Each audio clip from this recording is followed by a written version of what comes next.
Well, you're my first guest of the new year. Woo! Awesome to have you. We've been talking about coming on for like what, 2 years now? Yeah.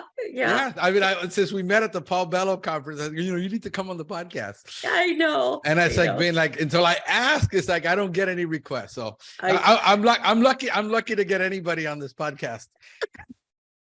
Well, I love watching it. You've had some great folks on recently that had the pleasure to watch. Yeah, we're doing just as we grow, as I decided now, I'm ready to grow and doing new things, and there's a lot of people who are ready to grow, talking to people who've actually grown it, and grown it right, because there's a lot of people who just don't care how they grow their company. But I mean, a lot of the people that I've had on, I've seen what they're doing, how they've grown, and it's pretty neat to see that there is always going to be that heartache and the pain and a lot of things that come with the territory, but it is rewarding when you can grow it correctly, and I'm trying to limit the amount of pain that people experience, even though you're still going to have to go through it, because there's nobody going to save you from that. But at least you're going in eyes wide open. Hey, I can expect this. I can make it through this. There's people out there who are doing it.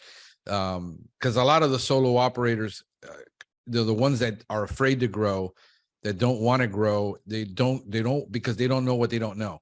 Mm-hmm. And they know only the pest control portion side, but they don't know the business operation side. And I think that those, for me, who didn't come from a pest control operation side, I had to learn the operation side. Luckily, I still had some business knowledge that helped me make it easier. It just is not easy. Mm-hmm. And it's not simple either. So people confuse the two. So I thought, let me get some people on that have gone through that part of getting past that 1, 2, 3, 4, 5, that 500,000 mark, which is a really tough mark for a lot of people. I think people hit the wall at about 500,000 and they're like, what do we do? So I think we can go there. Tell us about, for those of you who don't know who Maria Sorrentino is, she is the wife of Anthony Sorrentino, Tony. So Tony and I met also when we were at the Paul Bello conference. We had some cigars. It was fun. Great guy. But who is Maria, and where did she come from in the pen? How did you ever get involved in pest control to begin with? It's so funny, and people ask me all the time. I think just being female, especially, it's like, what pest control? How did this happen? Right. I had a friend who ran a pest control company. This was, maybe 10 or 12 years ago. And he was like, you should come work in my office, and I was waiting tables at the time, going to school for social work. Okay. And I ended up going to work for him. It was supposed to be part-time. It was never part-time. And I ended up getting my certifications because I thought that would help me on the phone. Right. And then one of our guys went away to the military, and he was like, hey, you got your certification. And also I was doing their payroll and seeing what they were bringing in. And I was like, I think I could do that. So I ended up going out into the field. I ran that company for a couple of years. And then we just kind of had different values, right? And we just butted heads. And through the process of Pest Pros, I have grown so much through that to see the other side of things, when you're working for somebody and when you're the employer, and the differences that you see. And so I ended up just like walking one day, because I was whatever. I just up and was like, okay, I'm out. Shortly after that, a friend of mine who was a home inspector reached out to me and said, hey, I have this idea. I would like to start a pest control company, but you can run it. And I was like, well, that sounds, I'll put up the money. You can make the decisions. You can do the day-to-day. And I was like, let's run it, Right. And at that time, also, I was working for Target distribution.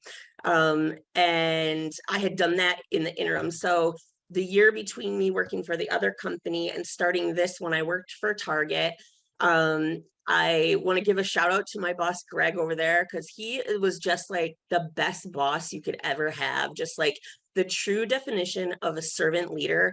And I really learned a lot about how to handle people working there at Target. So shout out to him and anybody who works at Target, because he's wonderful.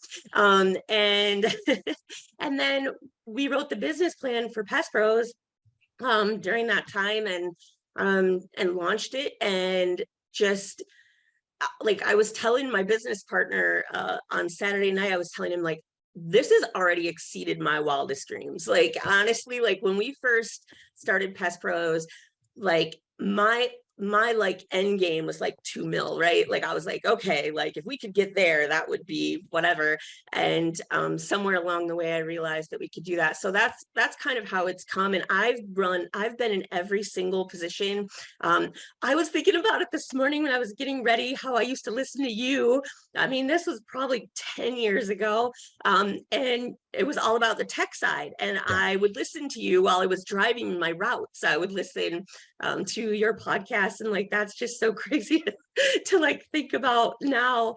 And you were like such a star to me at that time. Like you were like, oh my gosh, did I fall off that mantle at any time? No, not at all, not at all. But I just like, it's like crazy how the universe works and brings things full circle, you know. And so yeah, I was a tech, and then I was like an operations manager. And then when I came here, and we started this, I actually started with 2 people because I knew I didn't want to be the technician. So before we ever even opened the doors, I had already hired 2 people, and we were training and working, and I kind of ran the office. So that's how we started out. I was still in the field.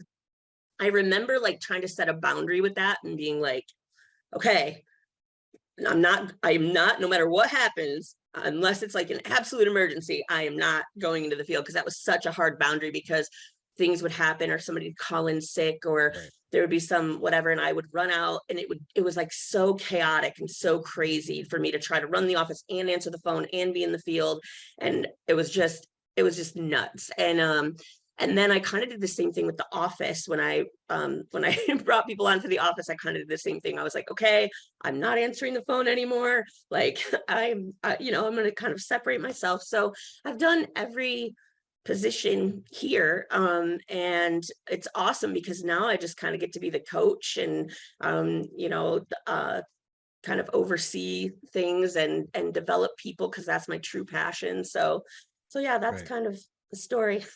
Yeah.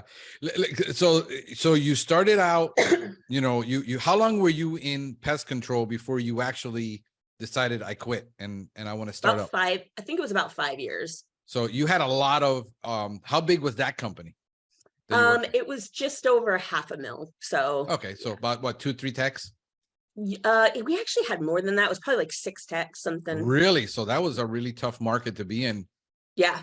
To do that kind of volume and have that many people. This is where a lot of people don't understand. Like one company can do 250,000 per tech, and another company can max out at 150, depending where they're at. What city? It's just, there is no, one size mentality that, oh, I have to push. Like in Alabama, they're maxed out at, I think, about 150, no matter who you talk to. So you got the operation side. You've gotten to the point where you're done and you get the startup partner and you get approached. How big of a difference if you would have had to start this out on your own? I think about that all the time, because I am truly seriously blessed. We had startup money. I had the ability to start with people and pay them. We rented a space before we ever opened. We bought truck. I mean, we did all that stuff before that was life-changing. We also spent a ton of money that first year on advertising. I'd have to go back and look, but I'm pretty sure we actually spent more than we made that first year on on advertising. Yeah, I believe it. Yeah. Yeah. What did you guys go with? I mean, when you started out in advertising, because this is important for some people that want to start out and say, how do I, what do I invest in? Some people like different platforms. I have people here who were just diehard Angie's List, back then. And what did you start with? What did you guys do? We did everything. I mean, it was crazy because that was like before COVID. And so I was like a sitting duck in my office and people would come in almost every day to sell me something. Right. And when you're like new at it, you don't know how to say no to things and everything seemed like a good idea. And I would just be like, yeah, okay, sure. So we did all the discount magazines. Those were great for us. I mean, absolutely great for us. We did a lot of like great deals and what it's called Community Quarterly and those types of things. And those were awesome. We did a TV commercial. We did the radio. We did, I also had just decided that I was going to be out at every single thing. So I personally was at every single networking event. I was in BNI. Anything that we could, any table we could put anywhere, anything that we could do, we were at everything. And so people would just come up to me and be like, you guys are everywhere, like you're everywhere. And then we wrapped the trucks, which was super smart, like before we ever even launched these amazing wraps. And one of my best friends actually owns the wrap company and they're fantastic. And so we have these great green and black trucks. So people would be like, I see your truck. You must have so many trucks. I see your trucks everywhere. And I'm like, yeah, we got two, so that was pretty much what we did. We did AdWords, Home Advisor, Angie's List, Thumbtack. I mean, it was like anything. And that was pretty much all I did. I just really focused on like grabbing every single thing in the early days of like every lead that came through. I was chasing it. So, right. How is that like today? When we get into the marketing side, since we got on that trail today, what is it that you're like, what's your mix of marketing today? From when you started doing everything and what you figured out working? I hardly do anything. We have scaled so far back. We do SEO, shout out to Pete. And we do, we've even dropped Google AdWords. I'm trying to think of like the thing that we spend the most money on, which is funny, is like we do these giveaways on Facebook. And every time I tell other people to do this, so I'm putting a disclaimer because every time I tell other people to do this, it doesn't work the same way for them. So I don't know why it's worked so well for us, but it's like we do these giveaways because the way that Facebook works is it deprioritizes businesses unless you pay for advertising. And I'm not opposed to paying for the advertising. It just didn't translate as well. And so when we started doing these like little giveaways, we get so much engagement and people see us because they're constantly interacting with us. So we do spend quite a bit on that. And that's just kind of fun for us. And then we do a lot of the community stuff still. So, we do like, a lot of sponsoring of things and a lot of those types of things, just because that's just kind of our ethos of who we are. Is this a small, very tight niche community that you're in? It's not small, but I would say it's like 250,000 people in Kalamazoo. And then the greater area is maybe like 600. So it's not I don't know, it's maybe medium. I'm not sure. Yeah. We're here. Like, I don't know. I can go 13 miles and we have 1.5 million. Okay. Yeah. So that's a different market. Yeah. Yeah. I mean, it's totally different. So a lot of this stuff doesn't translate. I mean, I tell people Miami is such a superficial, shallow type of market where people just forget you like that. It's just so fast paced. It's like New York, LA, Chicago, maybe. And I used to do business in Chicago, so I know it well. But yeah, it's a tough market. The costs are outrageous here to do a lot of the marketing stuff. We tried a lot of it when I first started. I was like doing a lot and it just wasn't working. What worked for me all the time, I decided to go with video. I tell people all the time, I decided to go with YouTube and blogging. And that still produces without having to do any advertising. I don't do any paid advertising. I'm starting this year, but it's always translated for me as something that, because the problem is so few people are doing it. You know, Yeah. everybody's going the other route and nobody wants to stand in front of the camera and do content. Right. And, Exactly. you know, and I'm comfortable with it. So I decided, why not? And that's what I went with. Before, when I had my other company, which, you know, we did a rebrand in 2013, it was all referrals from landscapers because we were so heavily into L&O. So all of my business came from referral. And I saw the hit on that in 2009, where a lot of them started going into doing their own pest control because the market dropped and we lost. And I said, I don't want to be in that position again. So I went after my own business, but I still went after it without any advertising. So we've never really had to advertise.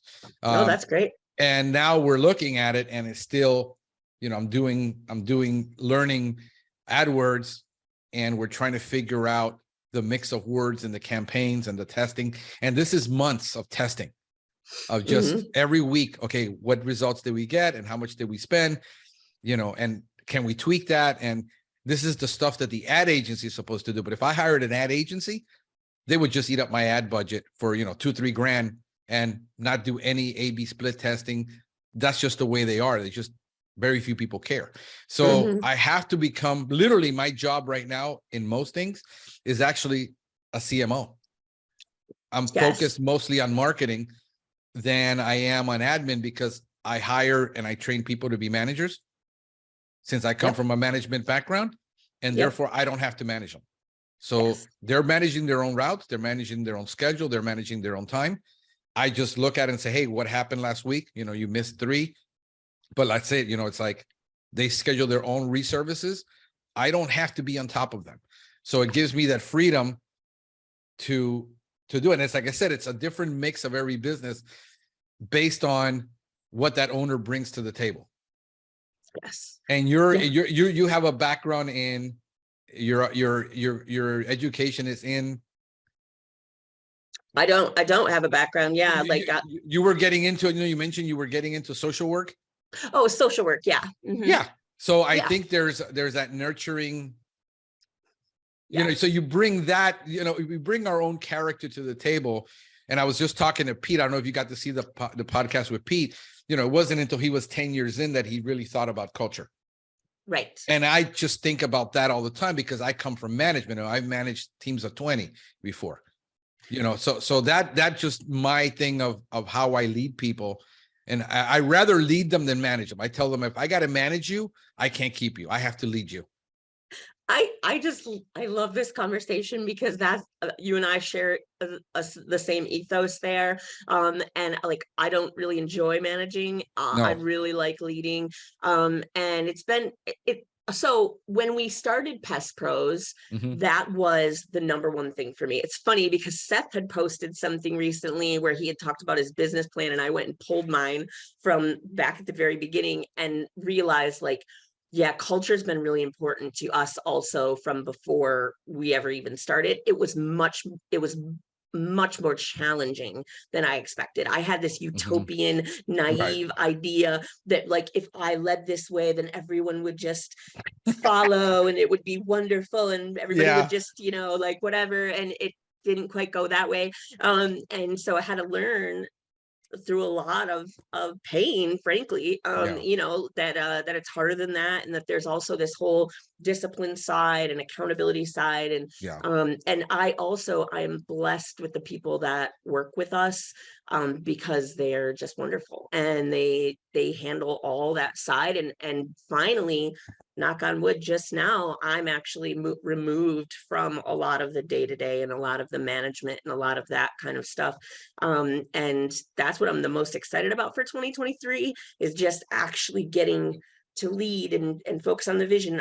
I'm in the same boat. I'm like, I want to be the chief marketing officer, and I want to focus more on you know, those types of things, and I think we're finally at a point where that's possible and we have the right people in place, and yeah, it's just been marvelous. And you know, Tony works with us, and he's taken on one of those roles. And then I don't think you met Taylor. I don't think she was at the Paul Bello that you were at, but Taylor, my daughter, who's 20, she kind of helps with a lot of that on the admin side too. So yeah, just blessed. And then I've got a couple of other just really phenomenal managers who hold down all that stuff. And we follow Alan Foyer's model. We bought his SOPs years ago.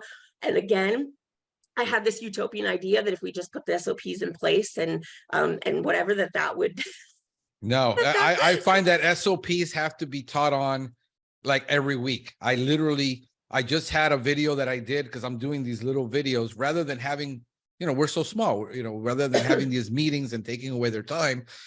I record these little videos on a weekly basis. Hey, look, here's where your KPIs were last week, and I send it to them and they say, okay, I get it, but it's constantly the SOPs. Like I got a list of 12 SOPs in addition to the SOPs that we teach on for individual biology for pest control. So I have a protocol, but the SOPs, 90% of the problems, the call problems that I get have nothing to do related to pest. Yep. It's, he didn't call me when he was on the way. He didn't knock on the door. Yes. He didn't, he used the hose. He didn't put it back. He left the gate open. It's these things that have nothing to do with pests. And this is what I harp on. It's like, we can do a great job of killing their bugs and they have no bugs. And yet we totally failed because the customer experience wasn't there. And none of it. So this is like, I'm constantly, hey man, you can't put it on the schedule until you've called that customer and confirmed, because we have like 20% appointment. We're like 80-20. We just show up, we do it, and we do the maintenance. And then 20% of the time we have to go inside. So it's not that they're overwhelmed, because there's only about 2 stops, maybe 3 a day that they have to schedule with the client. Yep. And they drop it into the schedule. And then we get the auto text goes out that says, we're going to be there tomorrow. It says, oh, I put it on the wrong date. And then like, he's supposed to be here tomorrow. And it's to yesterday. And it's like, no, it's like, so this is the stuff that we got to watch, and the communication. Oh my God, if I have any beef, it's always the lack of communication, because I'm dealing with millennials. I have a 25-year-old tech and a 30, he's going to be 32 right now, and 2 different cultures with Hispanic cultures, and the whole issue of, I texted them and they didn't respond. I said, but whose responsibility is it to follow up? Right. So it's always like, I want to be a manager. I want to lead. I want to make money. I want to do this. But then when I drop the responsibility in your lap, you see it's a lot harder. Yes. And I'm on this phone, I'm still handling 15 calls a day, and I don't even handle the sales calls. Mm-hmm. And it's always, he didn't call me. I said, bro, if you're going to be there within an hour, drop him a text. Right.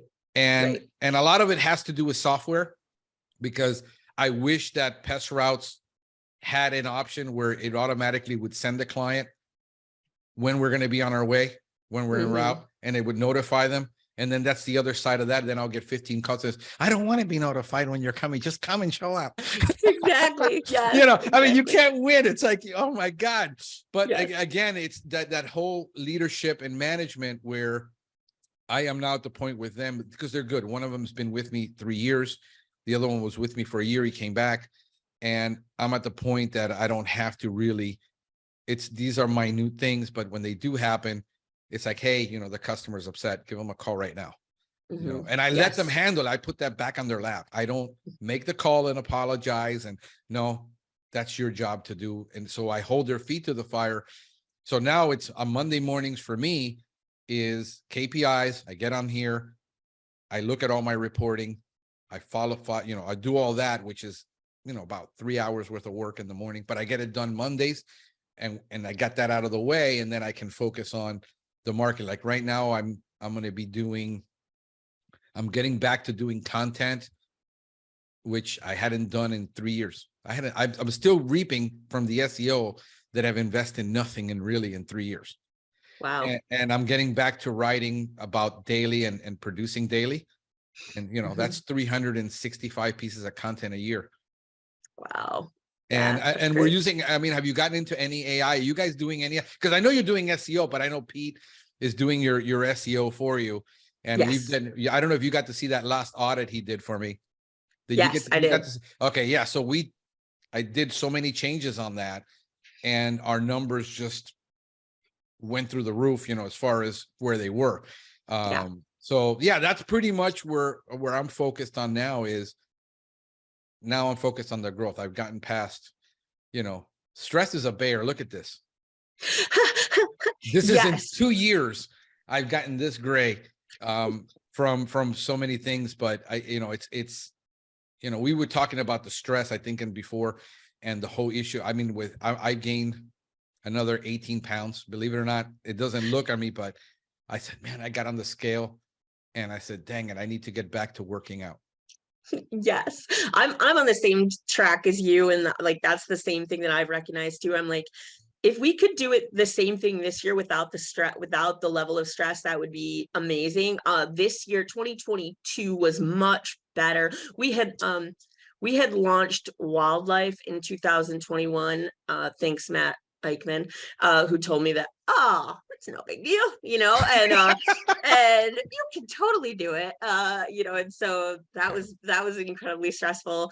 It's going well now, but took some finesse. And so like now we're just kind of like coasting a little bit more because we're not taking on such big initiatives. We are moving to another market that's about 40 minutes away. And so that's kind of where our focus is, and like the growth and what you're talking about is like we kind of got a great holding here where we're at, but this will be a new venture to go and try to do it again in a little bit different. So I'm excited to see how that's going to go. But yeah, I'm in the same boat where I'm just like, there is a necessary like level of stress, I believe, where it's like you do have to hustle and you do have to kind of struggle, and it is painful. At least that's my story for the first few years, right? Like, because there's just so many unknowns and there's all this responsibility and you're trying to take care of everybody and all those types of things. And now I want to kind of prove the opposite, right? Where I go like, now let's prove that it's actually not as painful and not as big of a struggle, and that that we can kind of enjoy it. That's like the part. So that's kind of my thing for this year is like the fruit. I want to enjoy the fruits of our labor and all the sleepless nights and the struggles and the debt and the all those types of things, and just kind of go like, okay, cool, let's be good. And I don't exactly know what all that looks like. We've done 100% growth year over year. And so when we talked to the leadership team this year and said, is that what you guys want to do? Like, do you want to push for another 100%? And it's kind of like, maybe 50 is a better push. I mean, how many techs are you got? How many total employees are you guys up to, and how many techs? I think we have 12 technicians and 16 employees total. 16. And you started in what year? In 2018.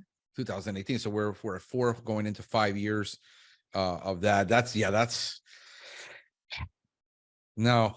A lot of people, I don't like that. I've never liked that growth. I've always been that 20-25% growth a year kind of guy. It's just me. I'm too old already to go at 100 mile. I did that 100-mile-an-hour thing when I was in my 20s. I grew a territory from 0 to 13 million and across 23 states. But I was in my 20s. I was like, on double espressos, and as I get older, I realize that's wonderful, to accomplish all that, but I want more of that. I told my girlfriend, I said, we went on a trip. We went to Atlanta. I met with Pete and we hung out. I did a podcast with them. We did a podcast together in the park, and that was cool. And I met with Paul, and I'm on island time. Official. I mean, I am. I mean, I've been on that, progressively lowering my stress, but it's being more strategic as we don't have to try so many things. Where I already know we're like, okay, we get a little setback here, but we make it up. Our numbers compared to last year were phenomenal. And it's just more about strategy than tactics. Yep. And we get very tactical at the beginning. We're like, but I really want to. I'm official on it. I'm like, I go to sleep when I go to sleep. I get up when I get up. I don't worry about that. I have to do so many things to try to please so many people. So I'm there right now where I'm more chilled. I need to, I don't want to die of a heart attack. I want to enjoy the things that I'm doing. Launching the academy has been a big thing, which a lot of people need it for the technical part. They don't have, SOPs in place. They don't understand it. They see it as, oh, that's corporate BS, until you try to grow and then you figure out you can't grow without it. Exactly. Yeah, no, that's the double-edged sword. I don't like it because it was corporate BS. That's why I left corporate America. Yes. But then you realize that if you don't have it in place, you will have nothing but chaos. Like they think, like I've seen the guys who tried to grow their company by hiring techs from all these companies that quit. And then they all had 5 different ways of doing it. They had no SOPs, and now they have 5 technicians, all of them doing it differently, and it's total chaos. Absolutely. That was the part for me, because in the early days, I was so much like, I loved autonomy and I loved people being problem solvers and figuring. I was like, you can do it this way, you can do it this way, you can use that, you can use this, you can pretty much do whatever you want. And same thing, we had a lot of people coming from different places and they had ways of doing things. And I realized quickly that was not going to work, like long term. And what I tell them now is the SOPs are a guide. And if you have the ability and the experience to deviate, go ahead. But if you don't, follow the SOP, like, I think that's like the part where I go, I'm not trying to take away your autonomy or say that it can only be this way, but I need to know that you have good discernment and when to use a different tool or when that's appropriate. Right. And they do, but the people who don't, they do have a process and a policy to follow. So yeah, absolutely. But I agree with you. That's the biggest thing of like, we went to Paul Bellows' first training, the first one that I went to anyway. And it rocked my world. Like it terrified me. Cause I just thought like, oh my gosh, like there's so much to know here. And like, we were like, truthfully, we were kind of a marketing company who happened to do pest control at the time, like we had this great, marketing, but like the rest of it was a little bit shaky. And we really took like 18 months and went, we're going to really focus on our technical proficiency because of the chaos, because it was just so stressful and so chaotic. And that has just paid dividends for us. So for people to have access. Yeah. Order, it's like being parents. We can't tell our kids, bathe when you want, eat when you want, do what you want. You can't do it. And I see running a business just as parenting. Yes. Exactly. Where people appreciate the kids, believe it or not, appreciate stability, order, routines. Yes. And without it, you just end up with bad kids. And so that's the way I've always looked at it. It's like running a business is like, having children. And as you're raising them, when they're brand new, they have to have very strict, tight rope. And then you start, seeing based on their skill set, what they're able to handle and observe their skill set. Like I got things one tech can never handle. Like I would never send one of my techs to do exclusion work. He doesn't have the patience nor the skills with his hands to do that kind of stuff. Nor is he interested, because if he would have. So we're looking at the skill sets of people and saying, how much can I give him? Now, as a GHP tech, he's amazing. I mean, there's nothing like he can't really solve. So I only have to go out in the field once a week to one stop, usually. Figure out, and I tell him, hey, when you've hit the wall with 3, then get me involved. But now that's where that relationship, but it's no longer, oh, this counts. It isn't, this counts against you. It's this is your wisdom saying, I haven't solved it. It doesn't look bad on you if you get me involved, because we're just wanting to solve this for the client. Yes. So it's something that you missed, that you're not, that it's beyond your scope of, 50 years old, has a lot more experience than a 25, it just in general. And then the pest control experience, the construction experience, and those things, those are experiences that I can't translate no matter how I put into SOPs. So I focus on that 80-20 rule. Hey, if I can get you to do 80% very quickly, then most people will say, oh no, they got to ride with me for 9 months. It's baloney. I got a guy riding for 40 hours with me and he can solve 80% of this. The rest is, oh, you haven't done it. Then I get more micromanaging where he's had the 3-shot deals get lower. In other words, so as I train more and as I spend more time in the field to where I don't even have to get involved, that's my goal. Right. And then seeing them where they fit, in the business model of where is he going to be able to move up, or is he always going to be a sweep and spray technician? Yeah.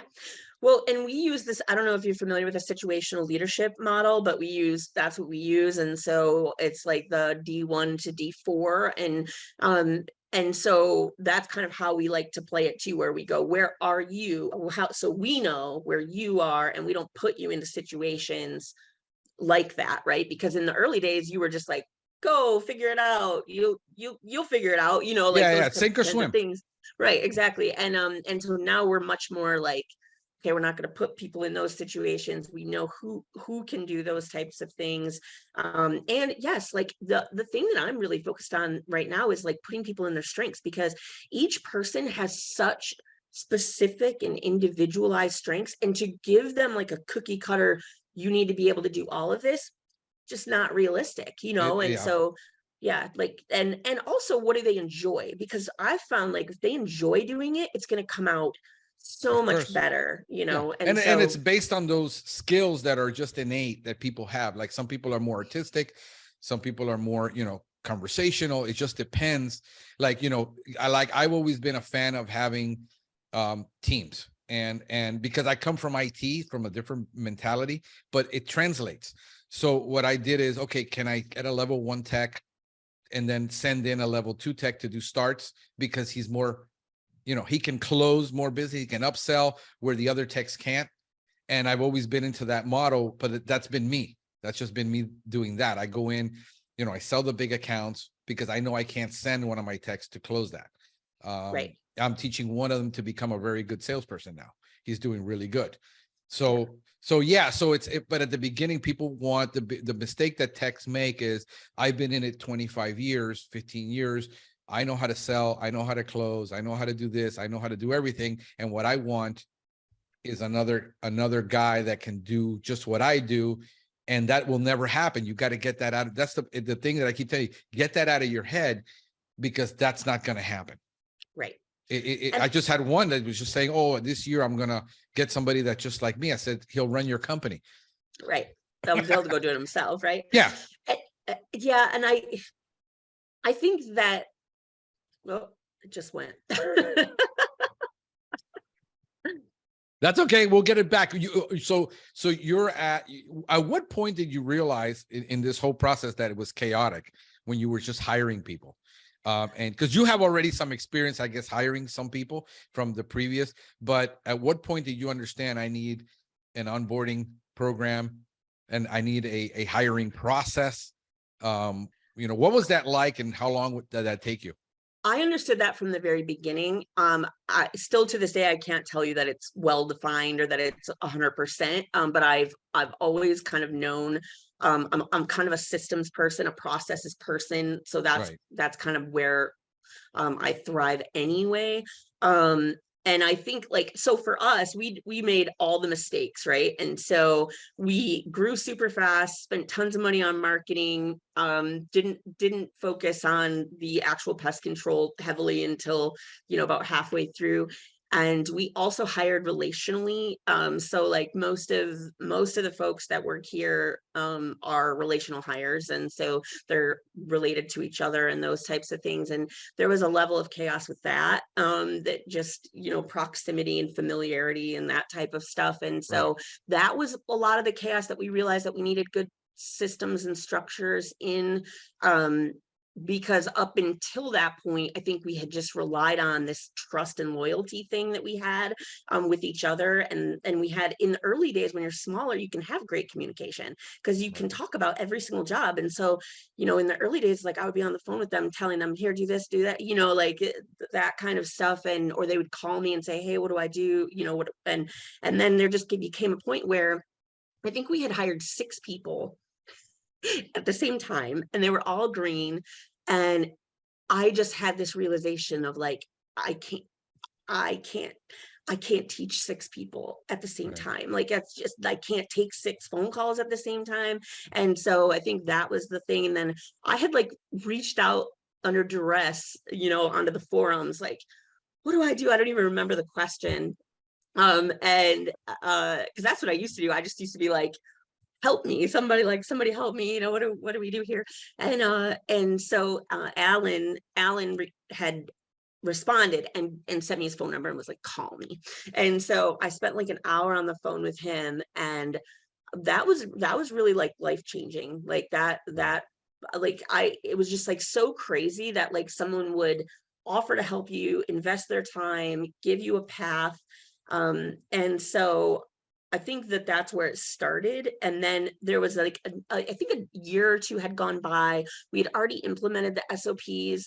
And it was that time, it was when I was in that spot where we had hired all these new people, and I just felt like I was drowning. And I just called him up and I was like, would you ever consider coaching? Like, would you ever consider, like, have you ever done this before? And he was like, oh yeah, I would definitely consider that. And that was kind of the tipping point of change, right? Where it was just like, I just realized there was no way forward without some structure, because it was just so stressful and so chaotic. Yeah, no, the difference is you were in tune. I mean, I think probably being a woman helps in this situation, where most guys would just look at that as, you know, they couldn't accept that as a reality and then reach out. And they would just, because I've seen it, I've been at those companies where it's been 2 years, it's been 3 years. You have all these people telling you you need to change. You have 100% turnover. You're the 30%, 50% turnover in your clients. Your management staff is turning over, and you're not taking the advice of anybody that's given it to you, because they still are stuck in just, I'm going to do it my own way. I think at one point, you know, everyone hits a wall, and the most emotionally intelligent thing you can do is to say, stop. It's not working. What do we have to do to change it? The problem is you keep asking your staff. They have no clue, because they're like, hey, we're just techs, man. You know, we can figure out, you know, can we use a B&G over a Z sprayer? I don't know. I mean, you know, it comes to the technical part, but when it comes to the structural, they've never been in management. And that's the biggest challenge you have. You keep saying, I want to include my people, but your people, what they need is good leadership. Yes. And that's what they're craving. And you're giving them you're giving them micromanagement in the place of leadership, and you're confusing the two.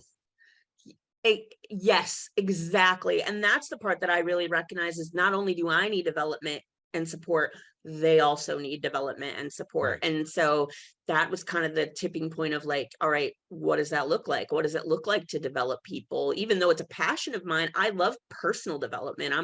I'm an avid reader. I plug into everything I can plug into. And but how do you give that to other people? That's a totally different thing. Yeah, and I known a couple of people like, oh, I've taken the courses and I've done this and I've done that, but they're not able to translate that into a practical teaching for their people. So they have all the knowledge, and what they're trying to do is, I read this book, why don't you read it?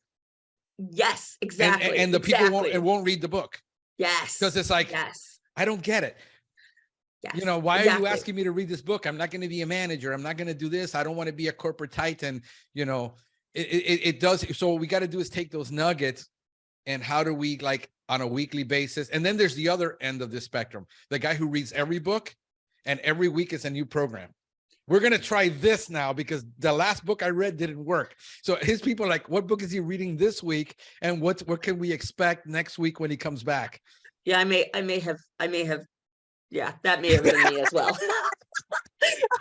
And so, you know, and I think that that's the great thing about having great people around you to go like, let's slow down, like, let's look at this, let's kind of like, you know, and then also to see to see the next steps, because like once you see the people at the bigger companies that have done it already and they have the experience, flying out to see Alan's to see preventive, whoa, like my whole mind was blown because I didn't even know what something like that looked like. So to like see that, and then like just like the generosity of like, yeah, fly out here and just train with us and like look, see what we're doing. Like this industry is so crazy that people are just so willing, Yeah. you know, to do those things. And so so that was amazing, and that gave us a lot of structure and a lot of organization. And then this year I actually hired, maybe it was last year, I hired a financial coach, because kind of the same thing, like a lot of the stuff, we had grown so fast and whatever, and we were just in survival. And so the money was really hard too, because like that was something that was super overwhelming to try to be like, you could budget and you could say, well, if this, then that, and blah, but it didn't ever work, you know, like, so. And the practical. Yeah. It's you can know all the accounting principles and then still say, yeah, but you know, we can't change the income, or, you know, we can cut, but then we got to put more on other people. I mean, it's, you know, it's always the way I see this is people tell me about balance. I said, here's what balance looks like. You're on a tightrope over Niagara Falls, you know, with a baby in your hands while being set on fire. I mean, and you're trying to make sure you just don't fall off the other side, because the things that come at us sometimes, you know, it's like when Pete, you know, all of a sudden he had to lost 30% of his staff overnight.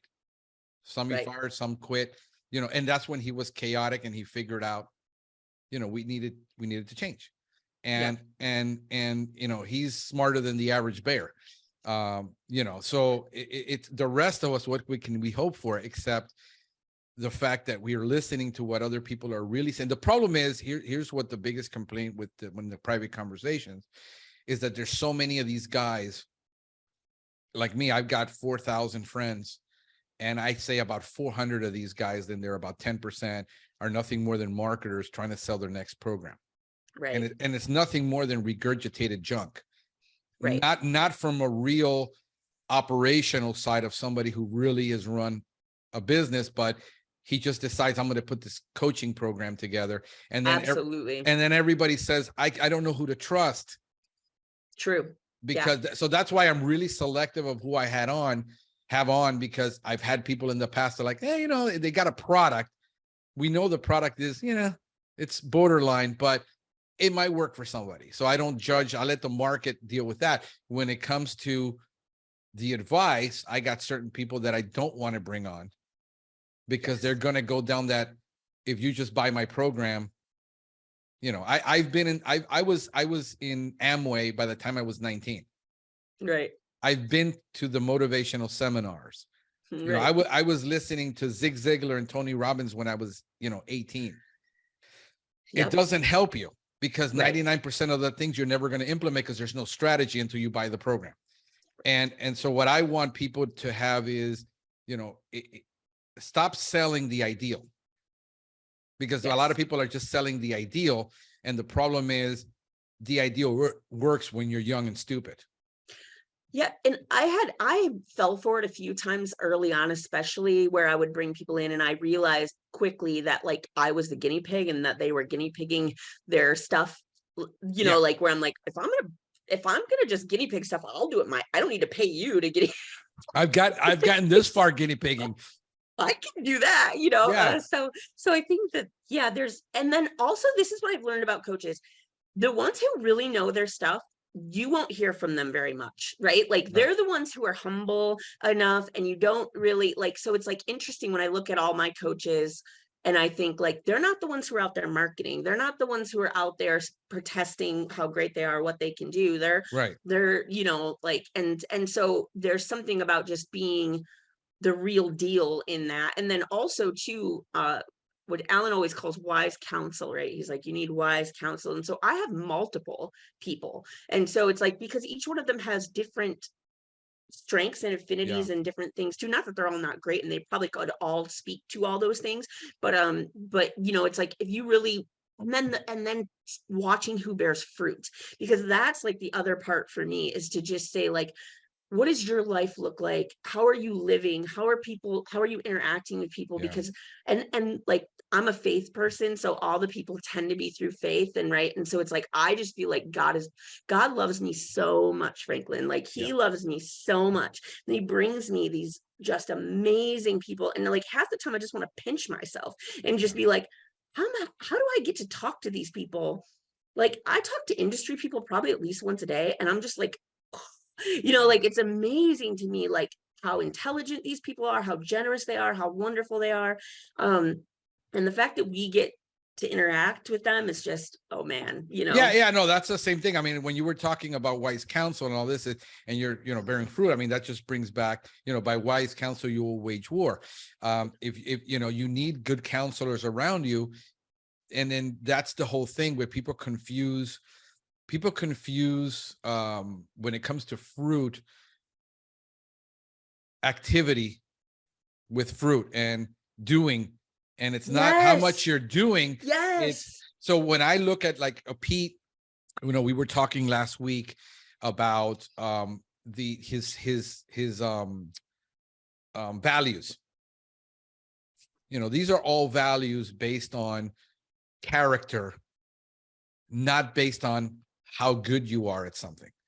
And I said, when you hire people, I look at kindness and yes, compassion and caring as the top three things that I look for in an employee. Because if he's not compassionate, he's not kind, and he's not caring, he doesn't carry our values and the brand that we're trying to bring forward and what we're trying to do for people. You can be the greatest absolutely. technician and be obnoxious and be proud and arrogant and all that. And I said, I want values that reflect at least some of my faith in that, because those are time proven. When you talk about the greatest CEOs in the world, one of the top things was he was humble. Yes, And we don't yes, think of humbleness as a trait for being a good business person, right, because we have right. to be ruthless. Mm-hmm. And I think that that's the error that a lot of, I grew up in that, where you had to just be ruthless, but it always crashed against my personal values. Yes, And I would rather work for a company making less that resembles my values than just having to deal with my conscience all the time. So those are the things that, when I'm hiring, when I'm looking for, I'm looking for those soft skills. You can't teach someone to be kind. exactly, And then exactly. that's what I'm looking at. And it's an easy thing for people to put on airs about, you know, like, so I think like that's the other thing of like, how do you vet for that? How do you know those things, you know? And for us, we kind of joke that we're actually social workers who happen to do pest control, you know, because I feel like that's what we do. Like, really, like, people are having emotional experiences when they call us. They're very upset, you Yeah. know. And so so it is kind of a similar ethos, but a different vessel that we get to do it in, you know. And so yeah, but I absolutely agree, and our values are really like significant for us as well. And Right. and for me, it's like, um again, teaching those types of things, because even if you do have the right person with the right character, you still have to practice. Because even for my own self, I will even fall into, you know, moments where, Of course. you know, like You're my, stressed. Yeah. right, exactly, like something comes out, and you know, those types of things. And so it's like just the constant practice also of those things. Yeah. No, people have like misread me all the time, because all they see me is on when I first started and through the years about technical stuff. Hmm. So they just associated me with technical stuff, very little compassion. And because I am, Cuban, I have this New York type mix of personality. I grew up in Miami. It's a very fast-paced city. I'm Cuban, I'm loud, I'm obnoxious, so they associate me without like not having that kind of character trait. But when it comes to my employees and the people around me, it looks totally different. because I do care more about people and how they're feeling than I care about getting my, I guess, point across or whatever. So with my employees, I put up with a lot before I have to make that decision, which has been to my detriment. Yep. Because I waited, because I knew 2 months in, it wasn't going to work. And then I continued investing, knowing that because of, I feel bad firing this person, because it does take all these emotional decisions. This is why you see me just slowing down, because the emotional decisions take a huge toll on me. I mean, insomnia and the whole 9 yards. Oh man, I can, you're speaking right to my heart, because I've lived there. And I was actually telling a coach of mine just on Saturday, like, how do we get to the point where, because I'm in the same, like my love for people has been to my detriment many times, because I will give way too many chances, and and way too much grace, and because that's what I would want, right? And so it's like that empathetic thing. But I was telling my coach, like, how do we get to the point, like, so people development is like huge for us. It's one of our values. It's what we invest a lot of time in. And I would love to develop people just for the sake of developing them, whether they stay or not, and so I was even like thinking about that in the context of, like, even if people stay too long, I know that when they leave here, they left better than when they came, and so I think that there's like a lot to that, and so that's something that I would like to be more intentional about, where it's like vulnerably, if a lot of times what the development I do is self-serving. I mean, it's so that we can grow the company, and so we can put people in positions, and so we can whatever. But like, what if I looked at it differently and said, what if we just develop people, and no matter what they do or where they go, they leave here with a ripple out into the world, and that would be just amazing, right? Yeah, no, I love, and this is the difficulty, that there are things you can do once you get to a certain level that you can't automatically do. Correct. Because like with Pete, when I was talking to him, I said, I've always loved that model, but in today's economy and in today's hiring market, he gets an interview with him first, then with one of his senior managers, then with 3 of his staff, and to see if they fit into the culture before they make that hiring mistake. Yes. When you're a single operator and you've got the phone ringing off the hook, and you're driving to get on a route, and they say, I have to put basically you need a warm body in a truck.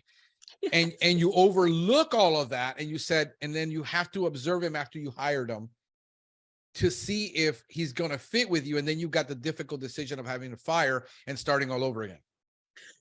You're absolutely right. I mean, that is the luxury that you have as you get bigger, which is the whole reason I wanted to get bigger. Because it's like that thing where you go, in the early days, it was, we just need to survive.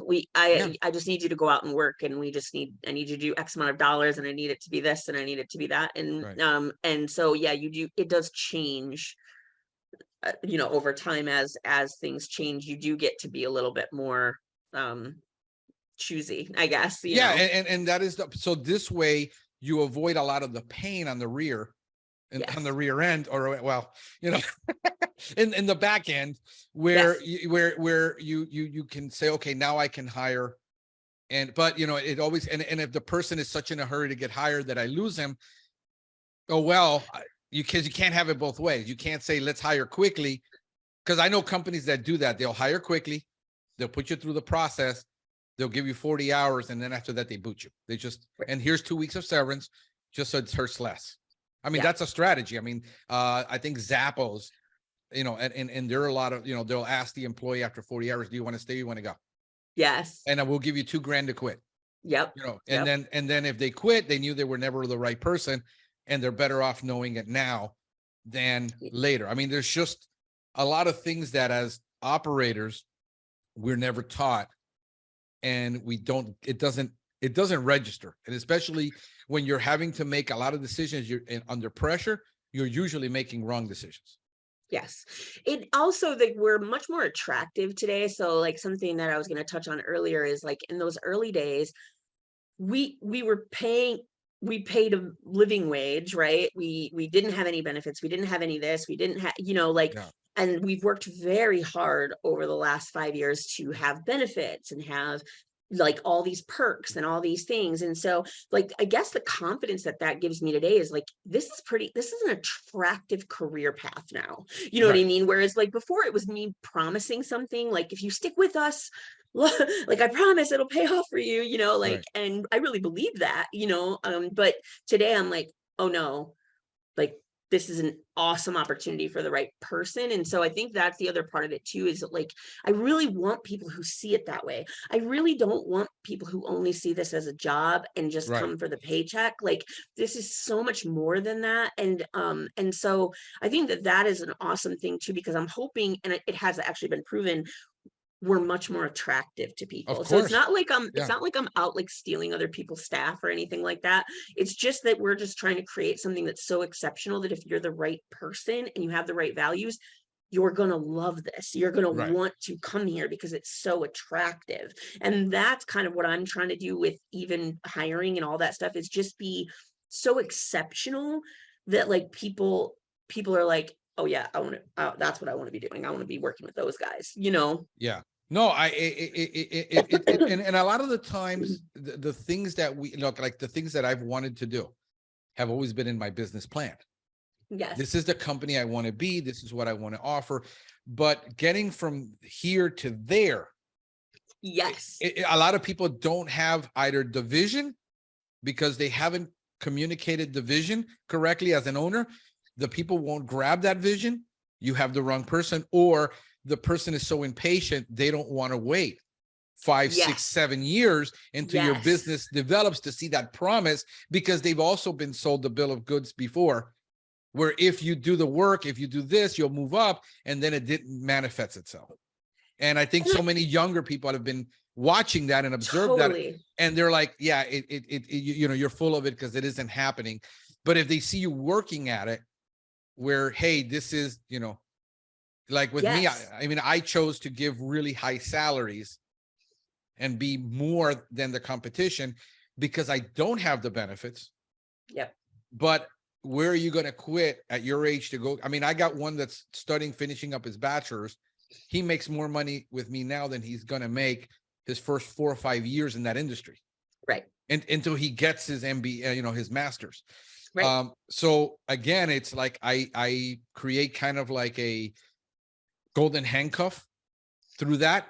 Yeah. But I don't, you know, you got the other perks too, where you have your freedom. Like they can start, they choose their own start and stop time. Okay. They choose what day they want to take off. Mm-hmm.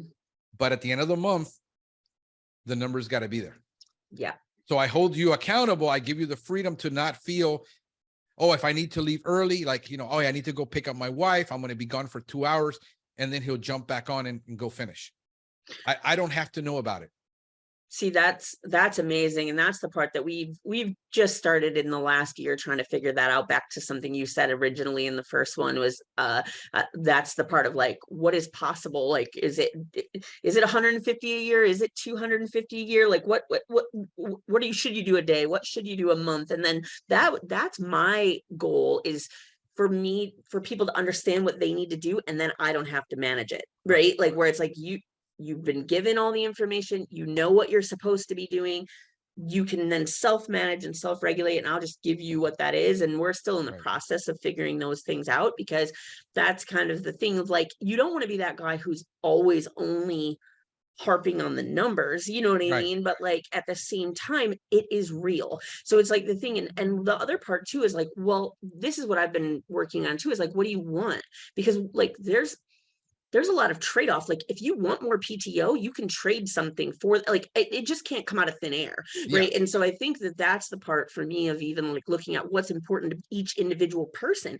Is money more important to you? Is benefits more important to you? Is PTO more important? Like, what is it that's more important? But it has to fit into the ethos and the structure financially so that it all makes sense. Right. And we have to be able to plan for that.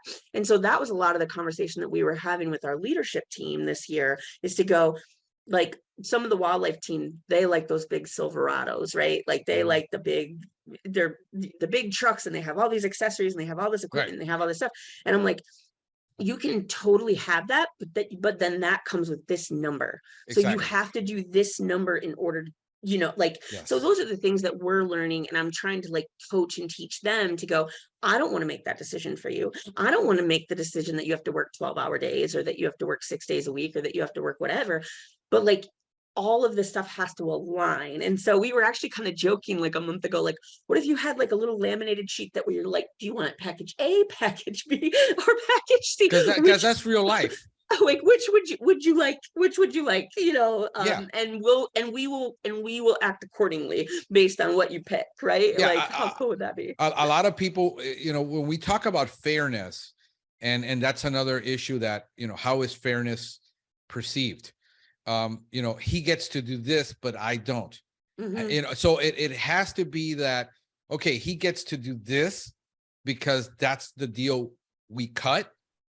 Yes. And understand that, you know, he's a college student, whatever, he wants this time to do this, and order, but he doesn't make as much as you.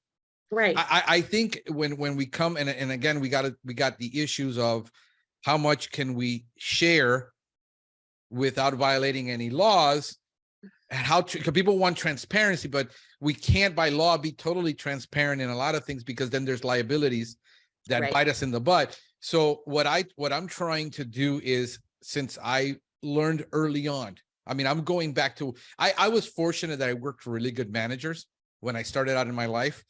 And these were mostly military people, surprisingly enough. Air Force, you know, these guys were just in that structure.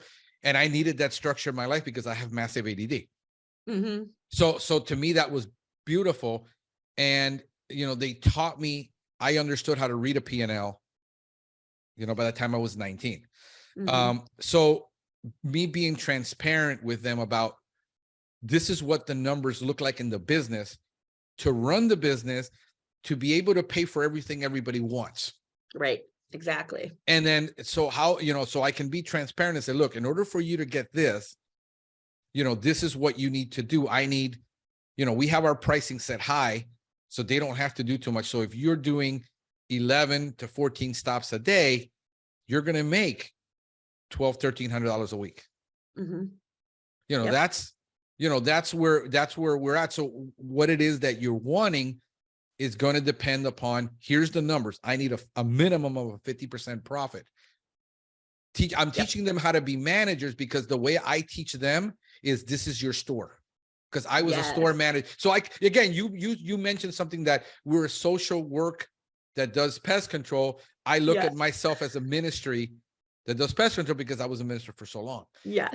So Right. I, you know, everybody brings whatever their nuances to them, to the business, but I also bring my management side, my operations side, to where I say, okay, this is where, you know, I teach you how to be a manager. If you're using 3 glue boards when you only need 2, if you're using 5, 6 bait stations, you need to manage it. And what I tell them is, look, pest control is an art and a science, Mhm. because the principles will always work. The biology doesn't change. Right. But now you have to use wisdom to know when to apply it. It's like, how much is enough rodent bait? Right. Do I sit there and micromanage and go off the handle and say it's only 4 blocks and let it run out like some companies do, because we don't want to spend it because we're spending too much on rodent bait? So I say is, look, if you go there, you have to use wisdom. I got to trust you in this. You show up in this, and there's 4 moldy blocks and none of them been eaten, cut it down to 1 block. If you Mhm. show up and everything is eaten, double it. Right. Because I'd rather that thing not run out. And then you kind of monitor, and then you're noting when, you know, you kind of learn, how does a tech know, except without experience, what the rodent populations are during the year? Because they go up and Yes. down. So this is where the constant training, but you know, teaching them to use that. I trust you, but I can't trust you until I know that you know, and that Yes. you're doing it, because you can tell me I know, but it's not being done. Right. So then I micromanage at first heavily. And I Mhm. learned this from, you know, I worked for I think it was a $4 billion company at the time. And I worked directly under the VP of sales. Wow. So every morning, every single morning, we had meetings. Mhm. And here's the deals that I cut yesterday. And he would review every single deal. Wow. And so then we would have a weekly management meeting. We would all get around the table and says, what are the issues we're having and what the finger pointing, because that's always going to happen. And then we would say, okay, what do you suppose we do about it? All right. So you got till next Friday to fix that. Yep. And exactly. so it's all about accountability and the freedom, but you want more freedom. You got to show more accountability. And my goal is to get them to where they're managing that van, that truck, that route, like if it was their store. And it's a profit center, and you treat it like it's a store. So you're responsible for the customer, you're responsible for the inventory, you're responsible for the maintenance. Yep. I mean, they stop by there's a little thing on their calendar that pops up and says, hey, take a look at it because it's due for an oil change. It's due for the tire rotation. Yep. And they get this. Now, the other side of that coin is I can't stick 18 stops a day and then expect them to do all this, because then they're working 60 hours a week and then I burn them out. Right. So I got to kind of like, it's always like this. It's like, what do I balance? Because I want them happy. I want my customers happy. I want my bankers happy. Yep. Everybody has to be happy. And we're like in the middle trying to make everybody happy. And that's where some of these guys don't get it, that we're trying to make everybody happy and we can't. Sometimes somebody's going to drop the ball. Well, and I think that's been a struggle for us as well. Like, because you start to give people whiplash, right? Like, it's like it's not, we're slower today than we were prior, but when you're a startup, you're just trying things and most things don't work. And so like a lot of people will get frustrated and overwhelmed by that because they're like, you change things every week, you change, and you're like, dude, can't handle constant change. Right. It's like the thing where you go like, it's not me changing it. It's the circumstance. It's the fact that it didn't work. It's, those types of things. As you get bigger, you can slow that down a little bit. And you can give things a little more time. When you're in survival, you're like pulling plugs constantly because you're like, oh no, this is bleeding us out. We got to move something. We got to change something. Every situation is a GSR to the chest, Yeah. Exactly. So we're trying to balance all this. And people, technicians specifically, people who are cut out to be techs, hate change. Mm-hmm. People in general, I think most people just don't like, or if the change, it needs to be so gradual that it's not noticeable. So you have to trickle it. And what we have as entrepreneurs, and we have this vision, we want to implement this. Like I'm a vocal person. So every thought I have comes out of my mouth. And that's my danger spot, because I realize that I have to keep things to myself until I actually implement them and start doing it, because I'll listen, like I'm listening. Okay, do I want to be a $2 million? Do I want to be a $1 million? I'm working out the strategy, but I know I want a vehicle in every market that I want to represent now, because since we're such a niche brand, we don't need a large market share. We only need, 0.5% market share, and we're like super happy. Mm-hmm. So but I want to still try the franchising route, because since I'm more of a leader, I don't like managing people so much. I want to try that, but we tried it. It was too early. We're now at a point where we can probably try it, especially with the brand we've created with both Pestgeek and Nature. So it's appealing to some people. But yeah, I'm vocal, and what I'll do is I'm listening to somebody in a conversation, but the way I process is I have to verbalize it. In order for me to process it mentally, what was said, I verbalize it, and that becomes a detriment because I accidentally let things slip. But if you said you wanted to do this, but you said you want to do that, it says, I'm thinking some people are always thinking either or, and I'm always trying to this and that. Why can't we do this and that? Why does it always have to be either or? Can we figure out how, or can I implement part of it and implement this other part? So it always gets me in trouble. So I've learned to be like tight-lipped, because I just, that's the way I process. It's just, I'm verbal. And this is why I sit behind a microphone and I don't write, because it's just easier for me to do this. And when I listen to other people's ideas, it's almost like there's connections being made in the head. And the things start firing. Oh, okay. He said this, he said that, can we kind of do maybe a hybrid of it? Because at our game, we're not 20 or 40 employees. Right. So that's my thing, is we're always thinking as entrepreneurs, and it irritates the crap out of 99% of the people around us. You are one. Yep. Yep. Exactly. I have to tell my husband, who's wonderful at this. He's wonderful at it. Cause I'm just like, I just need a process, and I'll just talk, because most of the time I don't actually need someone else. I just need to talk through my own stuff. And he's just wonderful, because he just sits there and just allows me to just, without trying to fix anything or like whatever. But most people don't get that.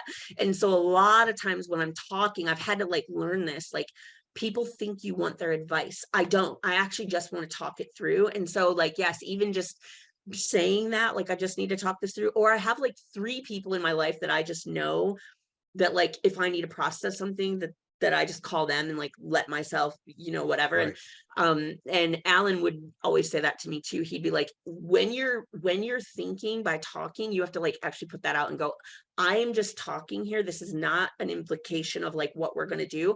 I just need to talk. Like, so when we're in meetings, because we have leadership meetings every week, like saying, actually, we just need to like talk this through, but it doesn't mean that any of this is going to actually like sit, but those are the mistakes that I made in the early days too, is like, and back to something you said earlier, like, especially when your team is surrounding you and they're around you all the time. And COVID was terrible for this, because like I had a peer group and I had like masterminds and I had things going on before COVID. And then when COVID hit, I spent all my time in my business, which I had not done before. And so, yeah, my poor staff was just like held hostage with all my ideas. like all my insanity. And I realized quickly, like, okay, yeah, I gotta have other people that I can just talk these ideas out, that don't have a vested interest in the outcome. Right. Right. Yeah. And the difficult part is finding those people that that are able to handle that, because a lot of people can't. You're talking and they become overwhelmed, because they don't even know what you're talking about. Yeah. They don't even understand the business.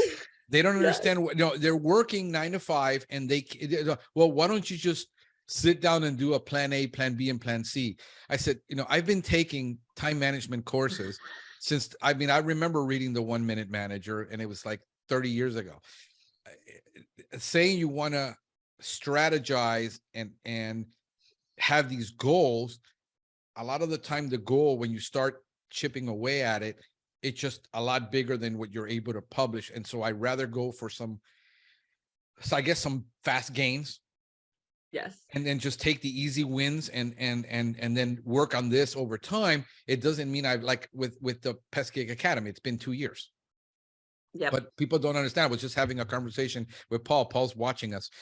We were sitting at dinner. I said, Paul, it's when I took this on, that I wanted to do it, it was a brilliant idea. It's easy, but it's 24 hours from the time that I get an idea for a class to study through it, write it out, do the PowerPoints, record it, edit it, and put it on. It's 24 hours worth of work per class for a 1 hour class.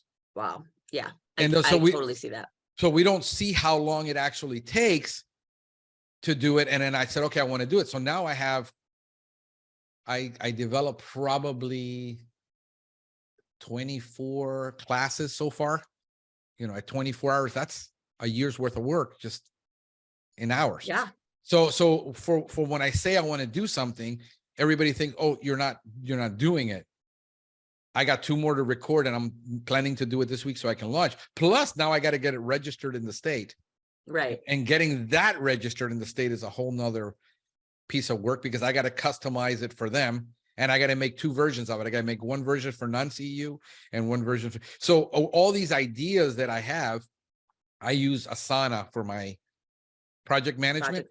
Yep. And I have, it's nuts that it's like all these things, but I'll sit there sometimes. Oh, I actually in my head been noodling this through. Let me work on that. Right. And then just knock that out. And it's like, oh, okay. So now all of a sudden my guys are seeing 5, 6 new things being implemented, and they're like, dang, what did you do? Me going on vacation is the worst thing that could happen to the company, because I just have way too much time to think. Yep, absolutely. That's So I so come funny. back and I have these, like, I already wrote my 5 goals for the year. I have 5 major goals for this year. I wrote them down. One of them is get the academy finished, get our termite license, which we haven't had it, and it's been a nightmare. I mean, it's like everything is conspiring on the universe. Like, they returned the application for one signature that was wrong. And then we sent it back and they sent us a letter. Since you haven't published your application, here's a refund. I'm like, ah. And then it was like, oh no, we need an affidavit to now sign and authorize. And it's like, really, why don't you just ask me for all this up front? And it's been 6 months and we're still, so now I need to go back to the guy, and he's busy. He's running his company with 6 techs. And I had to go back to him and say, hey, we need another check from your company to file this so we can do it. He's letting me do it. And that's just it. So the license that I want to finish our super duper, industry revolutionizing van that I've been working on for a year. Finish that. And what? Oh, and I'm relearning a lot of the new SEO. So a lot of my thing is relearning SEO, especially for GMB, which is totally different. It's it's like totally different, and get those. So those are my major things for this year. If I can accomplish, plus I'm hiring a part-time salesperson, almost full-time, hiring that. So we got that done. And then next year, my goal is, if I can get it to where I want, hire an admin. Okay. And then just me really focusing on the things that I truly enjoy. Yep. Versus me trying to be all things to all people. And so literally taking hat after hat off is my goal. It's like, my goal is to do less this year. Like, I'm at 30, 40 hours and I'm done. That's awesome. That's where I'm focused on right now. It's like, nobody's going to mess a wrench in this project where I'm putting in more hours. Right. I did that. I've been working the 80-hour weeks since I was 21. Right. I'm done. Yeah. Yeah. Well, and so I think it was a year ago or 2 years ago, I met with Bill and Angie Richter. They came up here. Of course.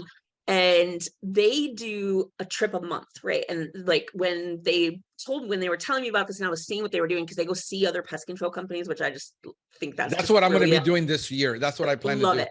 So you have to come to Michigan. Okay. So, I am. so when they told me that, I was like, okay, I'm going to try that. Right. Like, because I was working 80-hour weeks. All I did was work. And even when I say work, it's not that I'm necessarily whatever, it's my brain is you can't shut it off. You can't. Yeah, it's always working, and so, taking these trips, and a lot of them were business related, which is totally fine. Life-changing. Absolutely life-changing. This last year changed my life. I did, I think I did a trip a month. And I just, it was a total game changer. I know that's cliche, but because to your point, when I go on vacation, my brain gets freed up just enough to get clarity. And so it's this awesome cadence of stress, trip, clarity, and so I want to keep that going. And I know that probably to the outside world that seems really frivolous. It's so funny, people have an opinion no matter what. When I was working 80 hours a week, everybody would be like, you have no life, you need to stop working so much, you need to go, you need to. And then I start doing these trips and stuff, and people are like, oh my gosh, all you're doing is travel. Yeah, it's like, you're damned if you do, you're damned if you don't.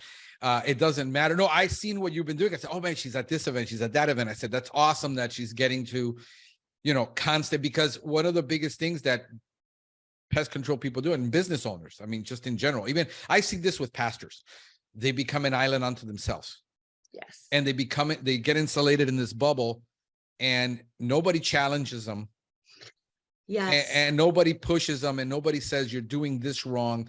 I've seen too many churches implode that I sometimes I think if I go to that church, I cause it to implode, because I go there and it's like they collapse after a while, but it's usually due to something like that the pastor is just insulated himself in a way that he's untouchable. And a lot of the business people that are solo operators can't see how they can get away, because they're always bogged down. And they're wanting to grow. They're wanting to get to that second tech to get some freedom, and they just don't know how. And you're going to have to invest. I tell people, stop investing so much in getting more pest control knowledge, because the error is, I'll just go to the next conference to learn what the next new technique, the next new product is. I said, I don't need to that's why I don't go to Pest World. if I do, I'm going to go, I'd rather go to a pest, to that. I want to go to Purdue. I'm trying to make plans to see if I can go to Purdue, because I want to go meet up with two people actually that have totally two different businesses, but I admire them. Doug Foster. Yes. Love Doug. Yeah. And then, he's got he's not a massive business. And then you got Pete, and I want to go see him and his operation. So I want to take some of that time to start doing that. Yeah. Because I know I need it. Yeah. But I'm probably going to try to do one about every 3 months. Yeah. And until I can get enough to where I can get away. Like right now I can get away and not have to really worry. After next month, and I see how it goes with the salesperson handling all the calls and everything, much better. But again, I have a 6-year veteran, pest control industry veteran who did sales for pest control for a large company. And so that frees me up. That's one more thing. Plus I can see the revenue rising. And then go and take off and do these meetings. Iron sharpens iron. But there, we can do Zoom meetings, but there's something about the human contact. Yes. And we need to be in a room. I want to be in the room where I'm actually the dumbest guy in the room, because I know that I need to learn more from these people that are done all this. What I really bring to the table in these meetings is really irrelevant. I'm there really to learn from them. It's, that's one of the reasons I like the Paul better, because you meet so many people, you have that time. Yes. And then you're not competing against each other. You're not in the same market. So the threat isn't there. So all of those things get off the table, and you can kind of, I guess, take some of your clothes off and just be a little bit more transparent and honest about things. Absolutely. Paul, I tell Paul this all the time. Paul's events have absolutely changed my life. It's weird that some of my best friends are actually now across the country, and I don't even physically see them, but I talk to them and that kind of stuff. And it almost feels like a family, which is just amazing. And then I just love Paul so much because he just will call me and talk me through things. And he just has this clarity and this way of seeing things that's just kind of that New York, no bullshit kind of thing. Right. Which I love. Yeah. Kind of, cuts through any of the emotions and, that kind of stuff. And him and Marianne are just such kind, wonderful people. And but I think that the brilliance is bringing everyone together and just allowing this exceptional community of people.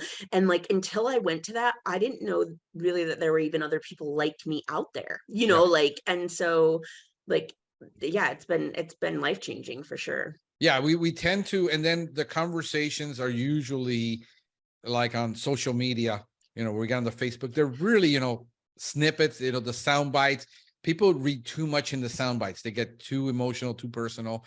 I've got a couple guys who aren't here now. Joel, we talk on a regular basis. He's got a really small company up in Broward. I'm here in Dade, but we kind of challenge each other. I am more into having the conversation about learning what you're doing, but also let's challenge, especially on a certain level, challenge each other on, that's really stupid. I don't think we should do that. Right. And then just being that, having that openness, but it's based on the relationship and the freedom that we have to be honest with each other based on the relationships we've built. So that's what I want to do. I want to be able to travel about every 3 months. And instead of taking a vacation or whatever, take one of these trips, at least meet 2 or 3 people, have the conversation. I had a really interesting conversation with Pete. Usually the interest happens off camera of things we can't really, discuss because they're intimate about the business, but you have those private conversations. I think those are, more meaningful. I think I go back to the days when I was ministering youth. And I said 99% of the ministry I did took place in a bus. Yeah. It didn't come from the pulpit. Mm-hmm. It came from that I'm sitting in my bus and they're sitting behind me going, hey, I'm dealing with this. Mm-hmm. And those, when we left, we went to, we hung out at Denny's till 2 a.m. Right. And we had the conversations. That to me was more meaningful to them than me slaving 4 hours over a message. Yes. That's where the real work happens. And I think if people understood that we do need to get together with people that can take you where you want to go, where they've already been, stop having the same conversations over bifenthrin. Right. I always say, if I get another question about which is better, bifenthrin or something else, I'm going to lose it. But I think we need to start having those conversations with people who are, except you can't have them, because I understand about the whole competitive in the marketplace. Right. And I got guys who are in this market who are huge, who do talk to me. Right. But again, I ask them, and if I ask them a question, hey, what's the percentage that you're doing on this and what are you doing? I'll get an answer. Not anything as far as, here's our procedure to get here. But you can do that when you're, across the state, where I'm not going to start up a branch in California. That's the value. If I could have, I would have already. Yeah. If I wanted to do a lot of the things that everybody says can be done, I would have done it already. The fact is I can't. And I don't want to, so right. It's always comes down to that. So what didn't we cover? Well, the topic was culture, right? So that's the, I think we need to, the culture evolves and it changes. I think we don't have really clear understanding. Our culture, like I said, our culture in the company is me and what I bring to the table now. Mm-hmm. As I grow and I surround myself with people that I hire to do the things I can't do, then their input becomes valuable because they're the ones grinding it out on the field. I have a little different, like I'm like, some of the models here for like even service managers. I don't believe in having service managers. Usually a lot of the time what I see from the companies I'm talking to is they have, let's say 5 techs for every 1 service manager and 5 techs for every CSR. Okay. Yep. And that model is a lot of micromanagement. Yes. And I don't like it because what it's telling me is you hired people that can't be, you have to, and most of the time the service manager here, I mean, this is not an indictment of the entire industry before I start getting death threats. It is an indictment of the systems that we have, which is focused on 18 to 20 stops a day, very green people, constant turnover, and then having to have a service manager go out and apologize and save the account every day. Where most of the service managers that I talk to never leave their office. They're not in the field with their people where they should be helping them be better. They're behind most of the time looking at stats and looking at reports and filling out paperwork. And that's what I see here in Miami. My model is I would rather have a regional manager that is going out into the field with a lot of, like somewhere near a technical director job. Yep. But he's actually in the field with the people, coaching and training them to be better, because they're looking at their van as a business center where they're incentivized to be good managers. Right. And not have to have that over management style where, the CSRs should be either doing what they do at this point, where there's sales or whatever, which we can talk, because I know that you've been dealing a lot with that too, as far as inbound sales. I mean, you're primarily doing inbound sales, and talk to us about that process for you, about, the scripts, because I know scripts are important. You've had to develop that over time. So shout out to Seth Garber. If you're not on Pest Daily, you should be, right?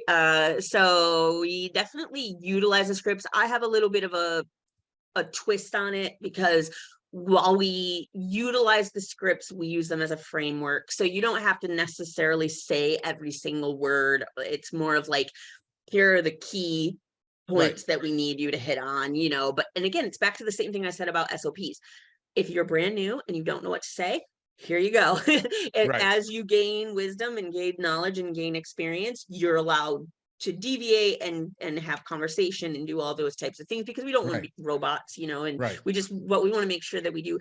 Seth is really brilliant in the psychology behind why to ask the questions, which I love. Like anytime that I can understand the why behind what we're doing. Right. So we are not great at this. This is something we're actually just implementing. Full disclosure, we spent so much time, money, effort, energy on the field and on the technical and tactical stuff in the field that I've neglected the office, to be completely Right. candid. So that is actually where I'm going to spend most of my time in this year. My daughter moved and she's going to be more finances and HR, because she was running the office, and I now have a wonderful manager named Rena who is going to run the office and kind of get those things in. Tony is actually taking the lead on being more sales, so he's kind of helping with more processes, that kind of stuff, even though he is actually our he runs the WDI side of the business too, so he's wearing both hats right now. And this is kind of where we're starting. So our plan is to hire 3 additional CSRs. We have 2 currently, and basically have them be, so we have 3 divisions. We have our wildlife and restoration. We have what we call special services, which is like termites, bed bugs, commercial things that are a little more high end. And then we have our GPC, like route type residential, that kind of thing. And so we want to have dedicated people for each one of those divisions so that they really have an intimate knowledge of what's going on, and that they can be the point person. So that's kind of what we're developing. And then with the sales, that's Tony's thing for this year, is he's going to all these events with that in mind. He's going to go talk to the people and learn as much as he can about that kind of process, because like I said, in the early days, we spent so much on advertising, and we've scaled way back on that. And now we just have done great service, which has worked and has been great. And so now I kind of want to start going, okay, cool. Now we're going to go back and look at actually doing some more sales. So, who a great person that you should have on your podcast is Sky. Because She's on my list for this year. Good. Okay. Yeah. Because she has this down, and I'm hoping to learn from her and kind of get a little bit more of this too. Yeah, no, we had a good conversation when we were in over at the Paul Bello conference, and she met me after, because she was in a different group and table and all that. So she actually met up with me and talked to me a bit, and she nailed some things right on the head with me. She's brilliant. Yeah, she is. And it comes back to that, having that emotional intelligence, that intuitiveness. Another one that I want to have on is she's from Washington. What's her name? Danielle. Yeah. So we're looking at having Danielle on, because all of your women that have built very successful business. I mean, she's 3rd generation, but and that's an interesting conversation to have too. The looking at both sides, inheriting something that was passed down from 3rd generation to building from scratch. They both, because you're living up to a lot of different expectations. So it's an interesting conversation. Who else you should talk to too is Jerica. I don't know if you've ever talked to Jerica. Oh yeah, we met. What's his name? Her husband. Hesher. Yeah, we met too. We had a great time. We actually had dinner together. Yeah, I think I've been thinking about having them on too. They're brilliant people and just an absolute riot. Like I just really enjoy them. No, they're a trip. So there's again like just so many great people in this industry. And back to like the management conversation that you were having, we're trying to figure those types of things out too, as far as getting the right people. I'm trying to decide, like, do I hire a COO who runs the operational side of the business? I mean, right now that's kind of me, but how do you structure these things as they grow? When I worked for Target, in between starting this, I met a guy who had like almost 20 years in the wildlife side, and he was just great. And back to something else that you were saying about being in the same market. We were in the same market and we would refer each other, and we had kind of just this gentleman's agreement, right? Like, I won't take your stuff, you don't take my stuff. When we would run into things, we would call each other and talk to each other. And it was just this really great relationship, which I would love to have more of. I would love for people in this market, because there's enough work. Like it's fine, but people get weird and clammy and you know, so we had this great relationship, and I finally, I kept poking him since the very beginning, like, Uh-huh. are you ready? Are you ready to come over here yet? Yeah, I mean, it comes down to self-esteem. Yeah. Yes. And because if you have a healthy self-esteem, then a lot of these things, you're like, hey, I realize where your strengths are. You're never going to do what I do. I'm never going to do what you do. If I, you know, everybody that I've pretty much coached has already surpassed me on the revenue side. But I see myself in understanding that it comes down to like even being self-aware of who you are, that I get more satisfaction from helping people and seeing them succeed than I don't. And it's a double-edged sword, because if you're so great, how come you haven't grown? Right. It's just because I don't want those headaches right now. I couldn't handle them at the time. Right. And I could see that you have the capability. Why would I be so selfish and self-centered not to help you get ahead when I know you can? Because I'm not in a place where I can or want to. Right. And that has a lot to do with, so I see people who are in my market who are huge, who understand that. I know guys that are like, if they took an IQ test, theirs would be like up here and mine would read moron. And yet they tell me everything just point blank, because they realize, you know, these guys are already $6-7 million. Mm-hmm. And they know that I'm not just going to go on the podcast and start teaching and blurring this, because that's just an integrity thing. So I personally see myself like, it's like the only reason I haven't gone into full-time ministry is because of I can't see myself taking money from people that are donating it. Right. It's never worked for me. I've been there. And deep down inside, I'm a minister. I want to see people do well. I want to see them, you know, most of the conversations I have with a lot of business owners is around the whole issue of ethics and morality, right, and their own personal life, and how that, you know, those habits that you have are detrimental to the growth you want to have. And helping them get through a lot of the personal junk, right, not so much the business. Right. So Well, that has those are a lot of the conversations. That's a lot of what's in the way. I realize that with my coach Michelle, who's just wonderful, is she has really helped me to remove a lot of the personal. It's weird, right? Like, you don't realize how much your personal stuff is a barrier to the business. And so, like, yeah, that has been absolutely huge. Just to recognize, you know. Yeah. So a lot of the challenges people have in their own growth is just, and I recognize a lot of things that probably your parents, my parents never had to deal with. The amount of divorce rate, the amount of fatherless homes, both for women, men and women, which is detrimental to girls. You know, why you see me every week, no matter what, I spend personal time with my daughter. Yeah. I go to every event. It doesn't matter what I have to cancel, because I see the resentment in a lot of these young people we're hiring, and why they don't want to be like their parents. They don't want to own the home. They don't want to have, you know, they don't want to drive the car. There's just too much stress that they saw, and they grew up without the leadership and the guidance of a father in the home, which is a big thing for me. Little boys need their father. They know how to figure out how to be a man, and little girls need a dad to figure out what a man looks like. Yeah.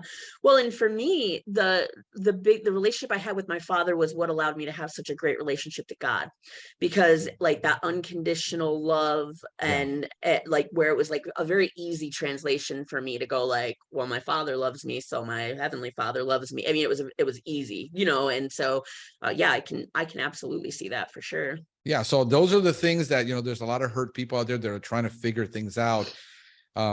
You know, they have the good intentions, they have the right ideas.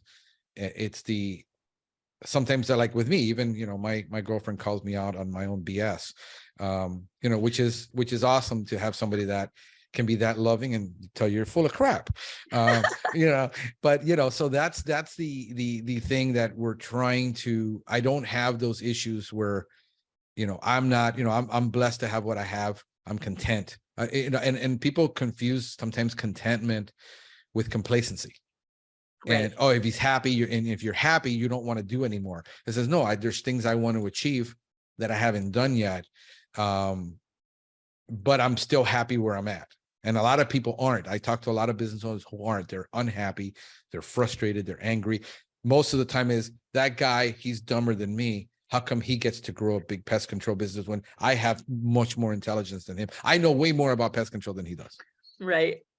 And it's that whole envy, jealousy thing. Those are things that get in your way of you being able to say, wait a minute, what do I have to do? Because I'm not willing to do what he does because I despise what he does. Absolutely.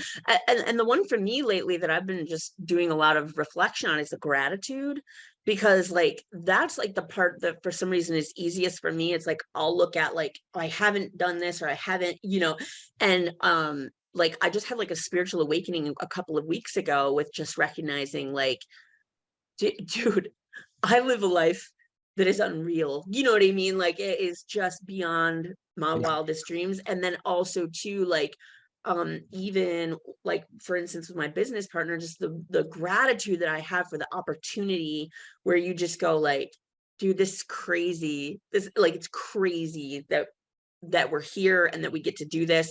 And even if we don't do anything else, even if this is it, this is cool. This is cool. But that once you've done one thing, the self-esteem of, hey, I did this, we can shoot for this now. Because it becomes a lot easier. I mean, I see guys that sell their companies and they'll sell it for a couple million and then turn around and build an even bigger company the next time because they already bypassed all the mistakes. All the mistakes are out of the way. We know where we screwed up all the step of the way. We can actually do it a much easier this time around. I could totally do this again. I mean, like a lot faster next time, like not that I don't want to. But you know where all the mistakes, where all the pitfalls are, and you don't have to keep stepping them in. A lot of the issues with you're fortunate, and both actually I would give the more fortunate part to him, because that's a very difficult thing to do. Where you say, I'll put up all the money if you can put up the work. I could have easily said, as an owner, why don't I just start a business and then hire you? Right. And I could have easily done that because I've been down that path where I've started businesses, partners, where I put up the money. And then 6 months later, it isn't working out for me. I'm out, then they leave with, you leave with the bag of everything. And that takes a lot of courage on his part, but also, the ability for you to pull it off. Yeah. And then put in the work that it took to prove. And then that's, I think, when you're truly grateful, is you realize, that you given the opportunity, but you actually pulled it off, because you could have quit. Right. No, and I'm sure there were many times you thought it was easier to quit.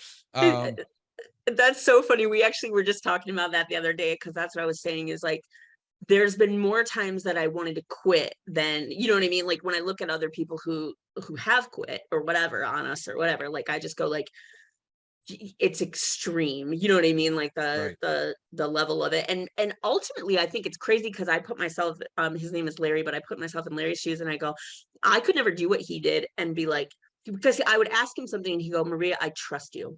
Do what you think is right. Right. What? Like, you know what I mean? Like, what? Like, it was crazy. It was just crazy. But that was so awesome because I was able to take full ownership for every decision and go, every decision that I'm making. And like, I would tell him, like, I'd rather cut off my own arm than have this fail after being given this kind of opportunity. And I wouldn't ever want him to lose in the deal after he had, like, it was just crazy. And so there was a lot of fire and a lot of drive through that, because having someone stand up for you and like have that confidence in you is crazy, right?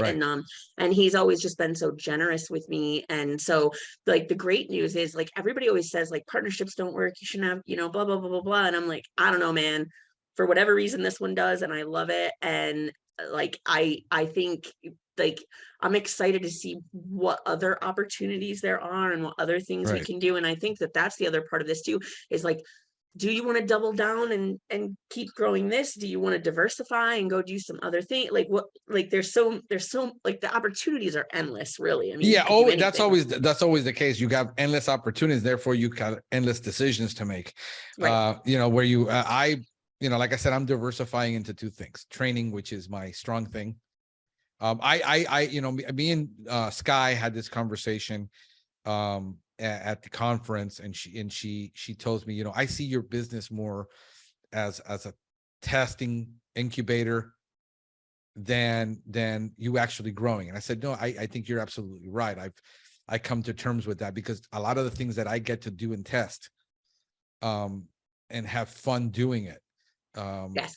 where the money isn't what drives me, the growth isn't what drives me, it's the implementation of a lot of things, plus the training part of helping other people, and mostly technicians. Most of the people, believe it or not, that listen to me are actually technicians working for other companies. Yeah. Where they're like calling me out to, man, I wanted, they're having me spray the inside with Phantom. I'm like, and I listen to you and I know that ain't right, and the label and all this. And so I'm influencing a lot more of the technical part than I am the business growth part, because the guys, people like you have already done it, succeeding. I don't feel like I am. I don't want to be I feel like I don't want to be an imposter ever. So I don't want, I always struggle with the imposter syndrome thing, where who am I to start this to begin with, when I'm just a small little technical guy. But I figured I brought that to the table that nobody was bringing. Honestly, I think you have more wisdom than most people. Like when I look at what you're doing and why you're doing it, and just the I don't know that I would have been intuitive enough to discern what you figured out in your market. And so I think that that's brilliant. Like, like the fact, like you could have just gone for it and just been like, we're going to try to blow this up or whatever. But I actually think you're way more intelligent and like in understanding how it works and what it is and what your niche is. Like Yeah.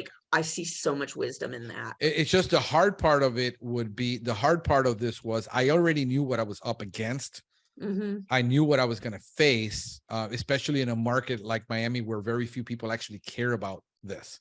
Right. But I figured there would be enough, so if I figured if I can get a 1% market share, it's enough. So that's what I'm shooting for continuously, that 1% market share of that super premium client. Right. But it required, believe it or not, it required more faith in me and what I could do than the knowledge or the ability to do it. I think I was sometimes more naive to know that it couldn't be done. But I make up for my lack of real intelligence, in seeing lots of things that other people see in business. I'm not opportunistic, I guess. I don't see everything as an opportunity versus a challenge. Tend to see things more of a challenge than an opportunity, where I can be opportunistic and leverage it. I don't think that way. Right. I think more of, how will people benefit from this truly as a brand versus the cheap spray service that keeps contaminating their home, and sticking to my guns. When it still was like, it's kind of like Job. How long will you hold on to your integrity? Why don't you just curse God and die? That's literally been the people around me. How long will you continue to fight this? But I've proven that it can be done. And then other people have gotten inspired to do it. And they've done it with greater success. Exactly. And I guess that it being altruistic in my nature, and as I am, that I rather give things away than profit from them.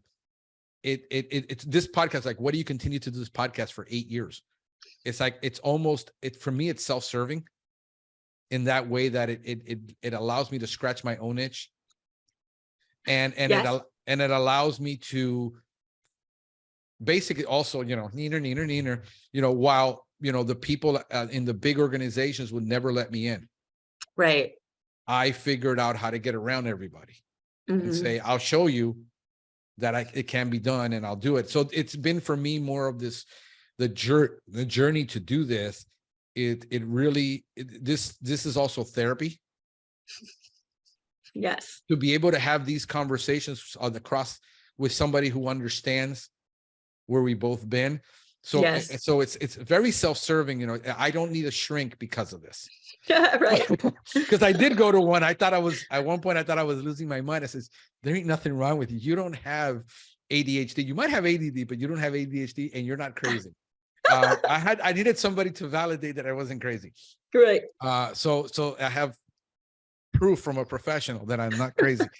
So yeah, so those are the things that so when I talk to people like Sky, who has an enormous, but also an enormous amount of, you know, discerning the spiritual from the spiritual. Yeah. Who she has an enormous amount of spiritual wisdom. We can look at, I look for where's the fruit in my life, Right. you know, and where's the fruit in people's life, and I learned to that, you know, activity and being busy and doing a lot of things isn't fruit. It's, you know, how you treat other people, and the character of God formed in you. Mm-hmm. That really shows, because so many people say, oh, I worked for a Christian guy that was, and Right. I've hired plenty of them from my church that didn't have the integrity they say they had. Because Right. it's easy, just, you know, sit there for 2 hours a week and, you know, and do Yeah. this and say, hey, praise God and hallelujah. But, you know, it's the people around you that see you in your underwear and say, this is what he's really like. Right. You know, Exactly. and I think that has to match. Mm-hmm. And so I'm pretty much the same person, no matter where I am, what I do, which is really odd when people actually meet me. And Right. they're like, you're actually a lot nicer and humbler than you sound like when you're on the air, because a lot of the time this can come off the wrong way. Mm-hmm. So that's what I've been working on lately. It's also, I don't want to be a version of what everyone expects me to be. Right. I want to be the version that everybody knows that I am. And that, you know, that has to come across. So yeah, so this is the, you know, the a lot of the wisdom I have, you know, it's also 50 years of, you know, when you're 52, I'll be 53 this year. You know, the struggles, the pain, you know, the mistakes, the hurts, that forms you. And you Right. cannot, it can either form you and make you angry and bitter, Yes. or it can make you better. Right. And I think in my case, I thank God that my relationship with God, even though I fail, it actually makes me into a better person. Without the, you know, without the persecution and without the going through the trial by fire, you can't prove what you really are, because it's in the fire that people, when things are hot, people show their true character.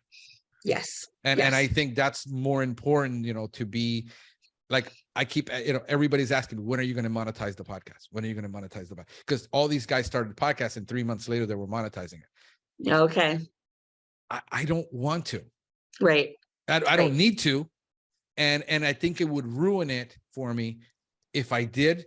It's like a lot of projects, like you know, I'm really good as a contractor, except I don't want to do it for a living. Right. I enjoy doing it now just for me. It's so sorry. Yeah, go ahead. No, go ahead. It's so interesting because again, I feel like we're on the same wavelength. My daughter and I started a little passion project on the side where we're just doing some professional development stuff. We've got Paul Bello coming up actually to do a training.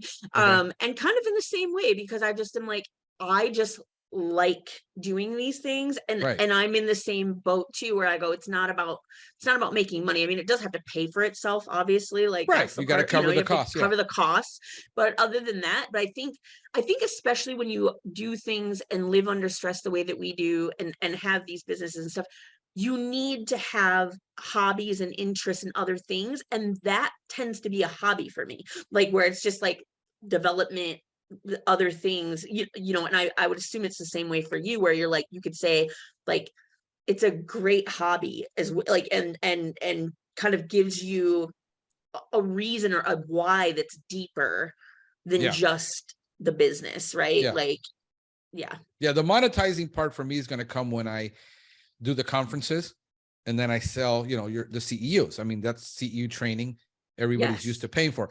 I don't like everybody. When are you going to get a sponsor to monetize? I don't feel like bringing on a sponsor and then be subject to like the magazines do, because I know what happens if you say the wrong thing or you don't fall in line with the industry. Then we won't support you.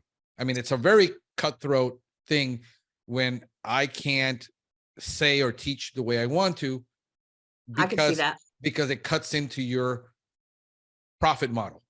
And Right. so therefore I don't want to be subjected to those strings. So therefore I rather work and then listing, I pay for a producer to do this. Mm-hmm. And it's part of our branding and our long-term strategy on my platform of when I start doing my own small local training and the online training and the CEUs and all that. But this part, like, I don't feel like I have to monetize and milk this to death where I can get money out of everything. Like, I had a guy approach me. It's like, hey, I'm writing a book and I'm introducing, different business people doing different things. It's going to cost you $1,500 to be in my book. Oh, wow. And, Okay. but then he's going to sell the book, and then I don't make, and basically I'm using it as advertising. So it's a great way for you to monetize things and make money off of everything. But then it's like, yeah, it to me, that left that confirmed that, oh yeah, it's a lot of this stuff that goes on. I mean, I did, I worked behind the scenes on radio, television, Christian television, Christian publishing, Christian music. I got to work in that for a long time. It left a really bad taste in my mouth. Yeah. Because it didn't become about ministry. It was really about sales and how much, and then we would sell off these brands to secular companies and then say we're still a Christian brand, and it's all that. So you get to live when you're 51, you get to see a lot of things. And I guess if the wisdom comes from anything, is from the experience, that you don't pay tuition again for the same lesson. And like I said, I was so blessed, and like you were, to be with certain people. I got to work, that man, I've always had really good bosses. I've only had maybe one bad one, but I've really had really good bosses. And I got to work under the VP of sales for this giant company, where he used to be the vice president of a franchise brand. So this is a guy that traveled 265 out of the 300 days a year, to where he didn't know where he was in a city. He would wake up in the morning and say, where the hell am I? This guy had so much knowledge that I learned from him about doing a lot of this. But I realized that now that I'm looking at a partner, that I might have to bring on a partner. But the values have to be there. And that's the hardest thing for me to find, is the values, because I based everything on that fruit and values. Yes. I don't base it on how much money you can bring and how big you can get me. Yes. So that requires a lot of self-restraint, where some people would see you're an idiot. You could easily be making money and you're letting that get in the way. I said, that's what keeps me grounded, so that I don't do the typical things that you criticize other business people for doing. So either way, you're going to get criticized. I rather just get criticized for doing the right thing. Yes. And if I don't live up to your standard, sorry, I'm just happy being me. I'm just that self-aware now, where I don't have an axe to grind. I don't have a chip on my shoulder. I don't have things to prove. Yes. I'm over that in my life, where I now can be really the person that I was meant to be. Yes. And then that attracts the kind of people like you, the people like Sky, the people like Pete, the people like Matt to my life, where those are the people I want to be surrounded by, where the wealth of knowledge is, and where I can then do or help others. Even if I don't do it for myself, I can use that to help others.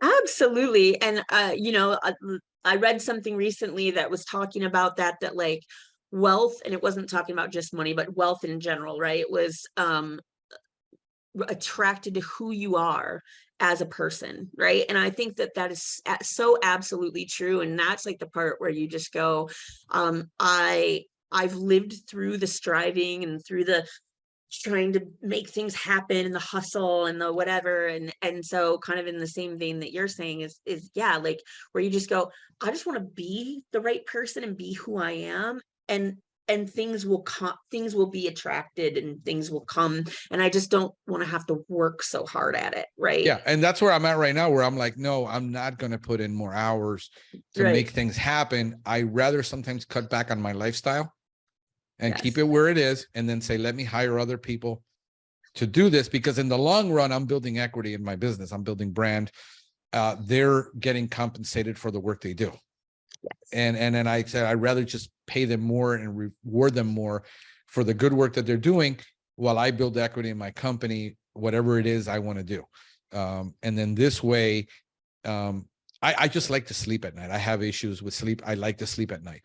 I like to be able to go home and say, I did the right thing by everybody. When I don't, it takes away from my sleep. And people say, you got to get over that. It says, I can't.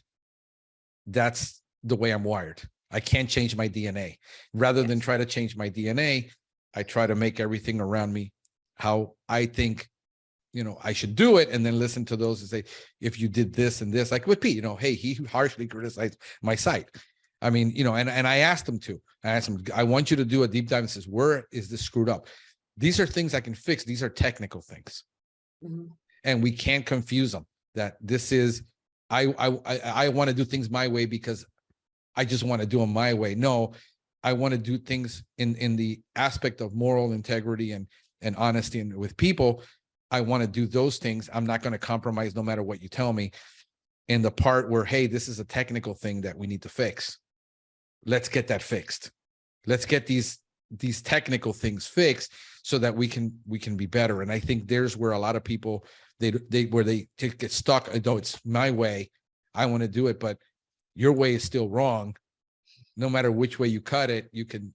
And a lot of people like I have he's going to come. He said he's going to come down to Miami. People got a thing with door to door. And there's some guys that have grown very successfully to door to door, and they're great people. And he's going to come down to Miami. He says, I'm going to go door knocking for you. Okay. As I come to Miami, and I said, I'm going to go. He says, do you have a tech that can do it? There. He says, yeah, I'm going to go with you. I'm going to be the tech. Okay. And then I'm going to get him all the gear so he can go door knocking and show me how it's done, because you can still do things with integrity. The media, some people like, if you knock on my door, I would be offended and I would hate it. Yes, you would, but can you just knock on somebody's door and if they say buzz off, say, okay. Yeah. Tom really opened my eyes to that whole thing, because we, I have so much respect for how he's done it, and it's totally different than how I did it. And I think that's like so interesting, it's just not something that I've tried or thought of.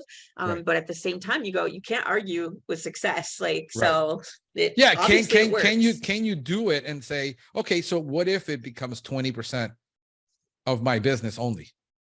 Right. It's 20% more than I would have had if I didn't. And if the ROI is there, we're modifying our pricing now to be more in line with the market, because we're in a point where we can compete on price. And my idea is, why would you bring your price down? I says, well, I'm not like bottom feeding. I'm just bringing in line to where the medium market is. We did an analysis of where the medium market is. And says we can now go head to head with the big boys because our overhead is covered. We don't care. And my attitude is, my service is way better than I want my service in their home. When it comes to an apples and apples comparison, the customer has nothing to compare it to. This is where we make a mistake. As business owners, says, no, my service is better. Says, can't you prove it to the customer in the sales process? You can't, because this is a service you have to experience and then be convinced it's better. It isn't like you have a brand like Mercedes, or, like people like I got friends who bought, BMWs that don't buy Land Rovers. They're junk, but they have a brand. So this is a kind of service that you can't. I would rather get the customer to experience what IPM is and what holistic is and try my product. It's kind of like when a new product comes out and they put it on a special to get people to try it in the stores. Later, the price comes up. I decided I was going to start really, really high and then bring it down later as the diffusion of innovation, in the industry acceptance of what we do. So therefore, I have no issues with that because I understand that I'm competing. But I would rather you have my service in your home at the same price, even though my service is better. But that's where the value comes in, where you see it.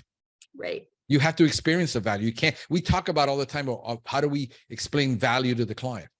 Right. Some people explain value by giving away free termite monitoring. Right. That's valuable to what's valuable to the client is how you determine value, not what's valuable to you. Well, and for us, what we've done is actually been more community focused, and I was surprised at how many people value that. So it's like that's been the branding portion of what we've done, is like they're like, oh, you guys are so involved, you're so involved in the community, and we want to support you because you support this community, you know what I mean? And so like Right. I was kind of surprised by that, even that was a deciding factor for people, you know, Right. like, yeah. Yeah. So explaining, understanding value, a lot of times we throw that term around loosely. What people value here in Miami, it's this. Right. Can you do it quickly? You know, can you do it right? And then if I can throw in the eco-friendly portion, hi girl, that's Mimi. I saw yours peeking through. Yes, she was here a minute ago. She's our office cat, Cleo. Yeah, she is going to jump from there to here all the time. I'm looking On like the 13 board. on my board, and she decided Yeah. this is where she wants to jump.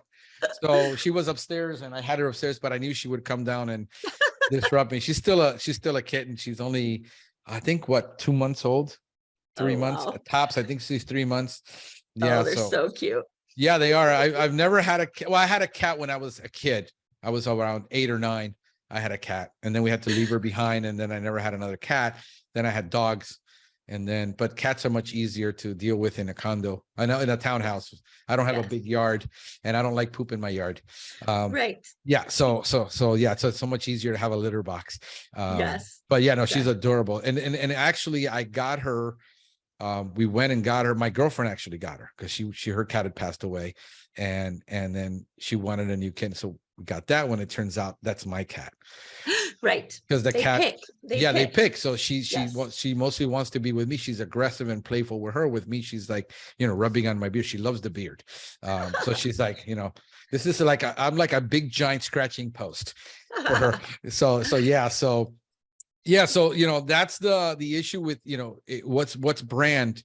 How do you develop brand? I listen to some people who will say, no, go for sales. Absolutely go for sales. Don't develop brand. I decided I wanted to develop brand, but I have a different perspective on that.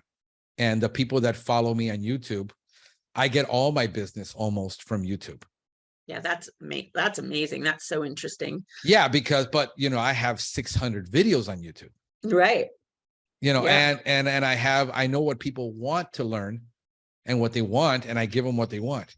Right. And I realize that the 3% that want to pay for what I have, I'm happy with that. Right. So I'm happy giving away the 99% to get the 1. Right. Exactly. So it's a different, it's all a mindset.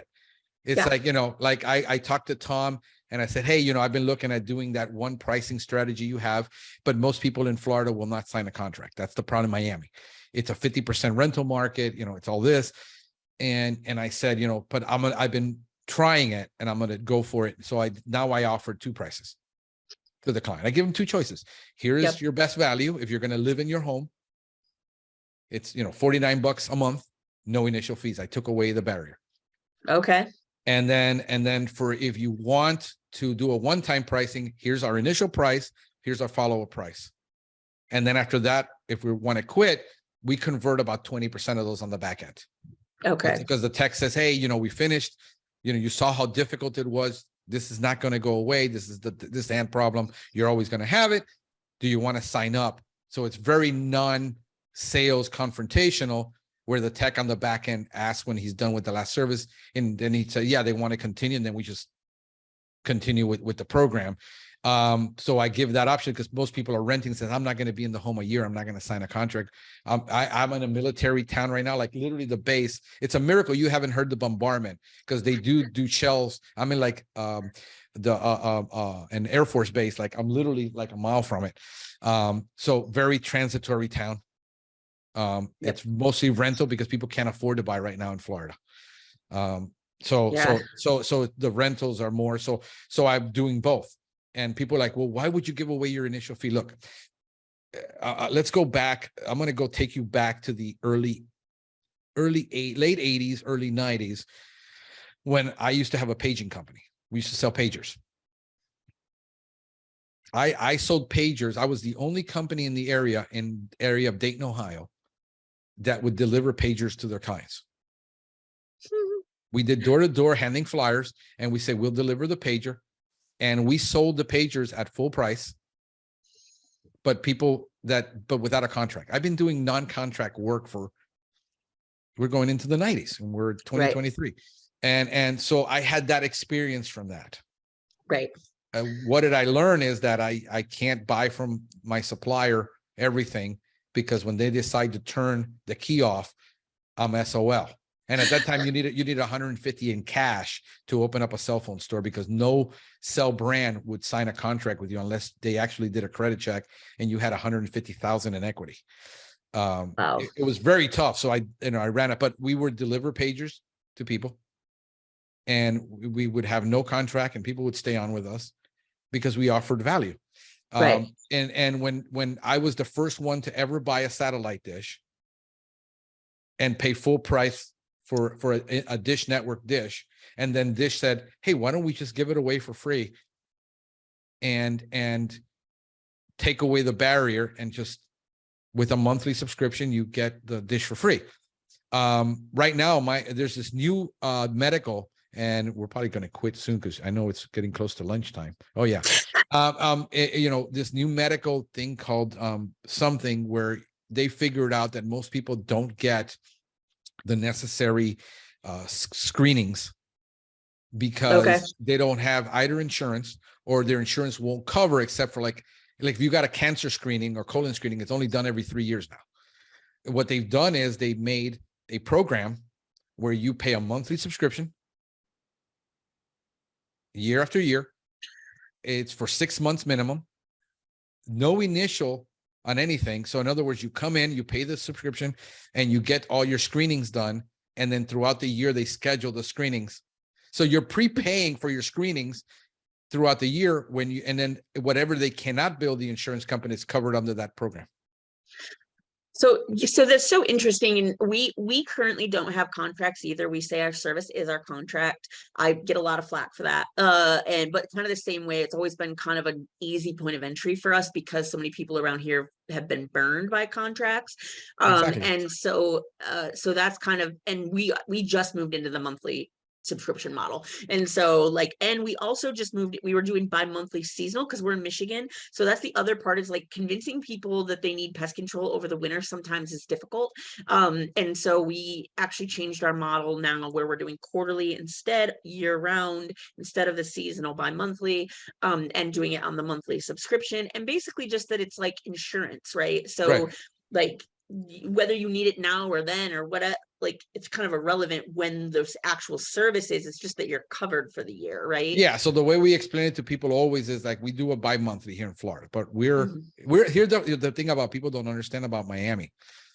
Miami is the only neotropical or subtropical area of the entire continental US.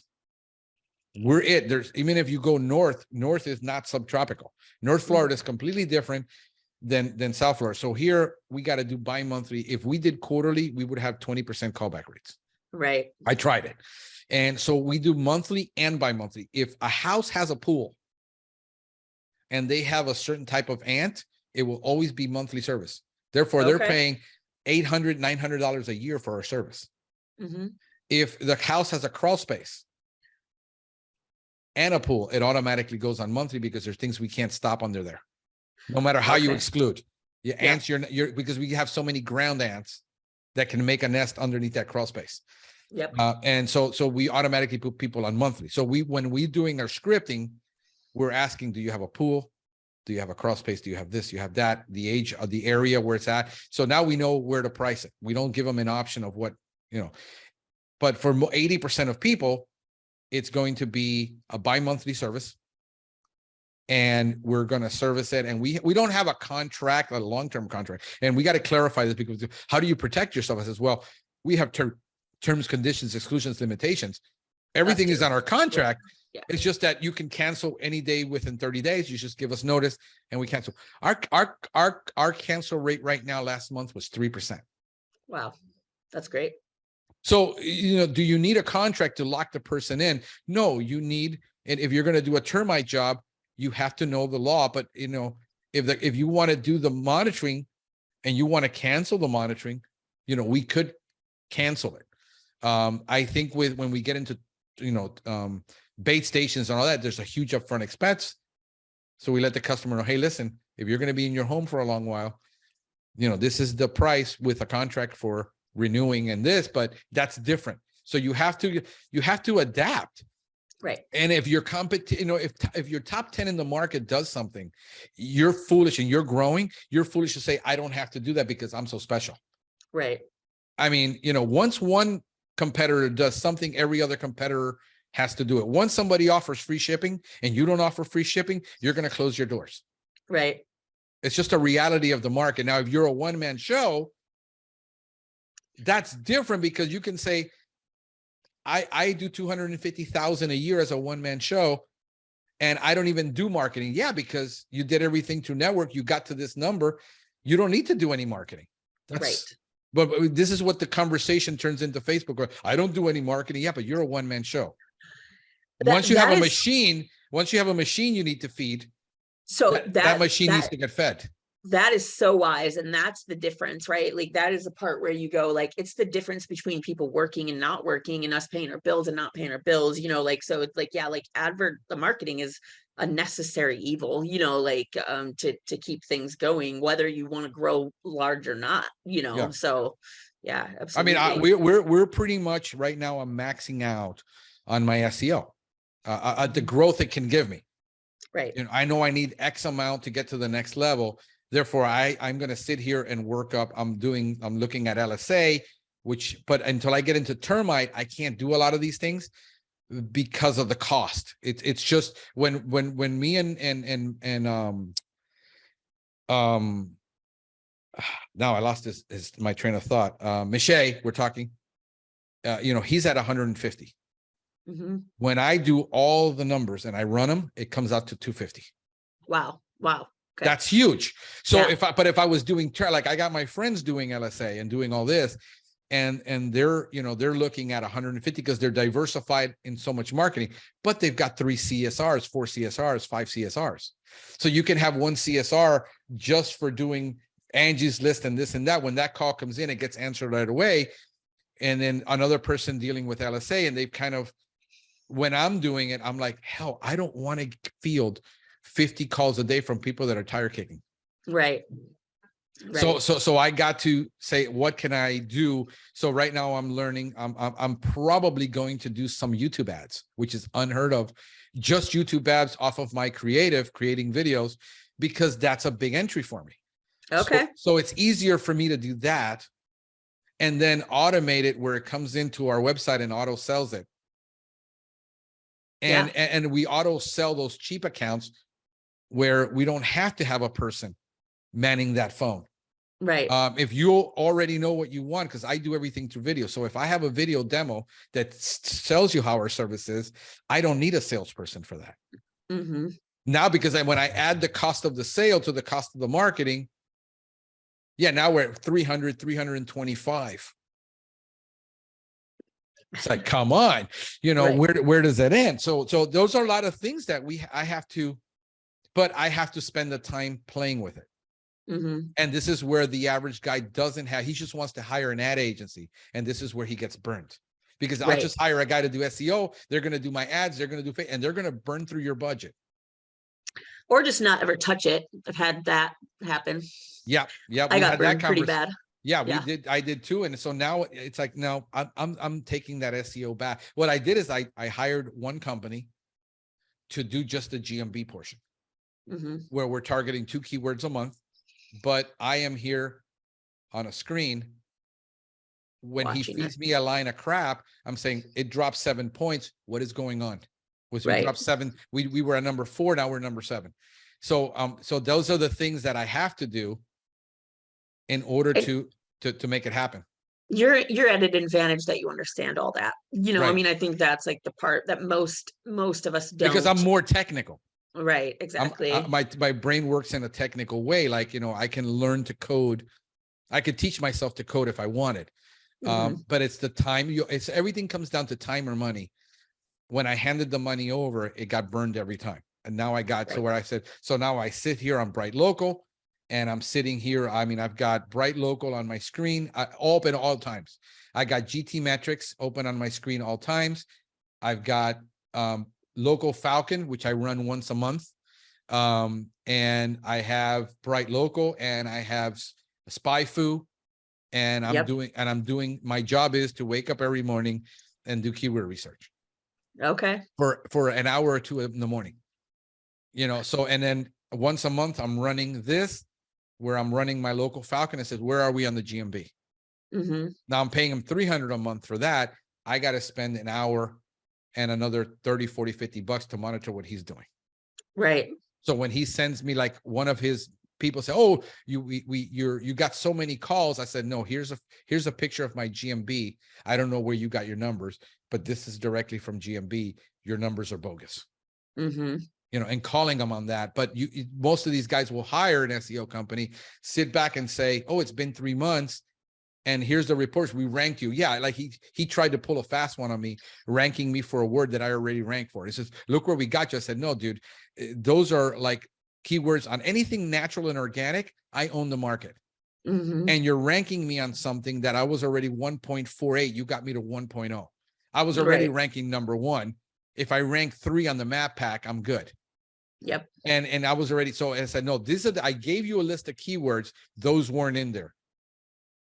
This is the keywords, because these are the money keywords, and these are the ones where you're going to have to do the work, and I'm not letting you slack off. But I have top 25 keywords that we have to rank for. So I spent, when Pete and I had the conversation, I completely redid my front page. Mm-hmm. Because I haven't done it in 2 years. I haven't had any time. Right. So I spent rewriting my front page, rewriting it, getting all the keywords in there, and getting the text and writing it to it made sense. That was about 16 hours. Wow. To do that. And so you're telling me you're going to hire an SEO company that's going to invest 16 hours a month for you for $500, even $1,000. Right. So those are the things that I try to, I'm trying to help people that are listening to us understand that you're being sold something because you don't know, but then you can't spend the time in learning. Mm-hmm. Fortunately for me, I'm comfortable in the zone because this is how I converted. When I said, we're done with the home improvement business, we're done with the lawn care business, we're done with the pool business, and we're going to focus on pest control. Where do I go? I decided it was going to be blog and video. Mm-hmm.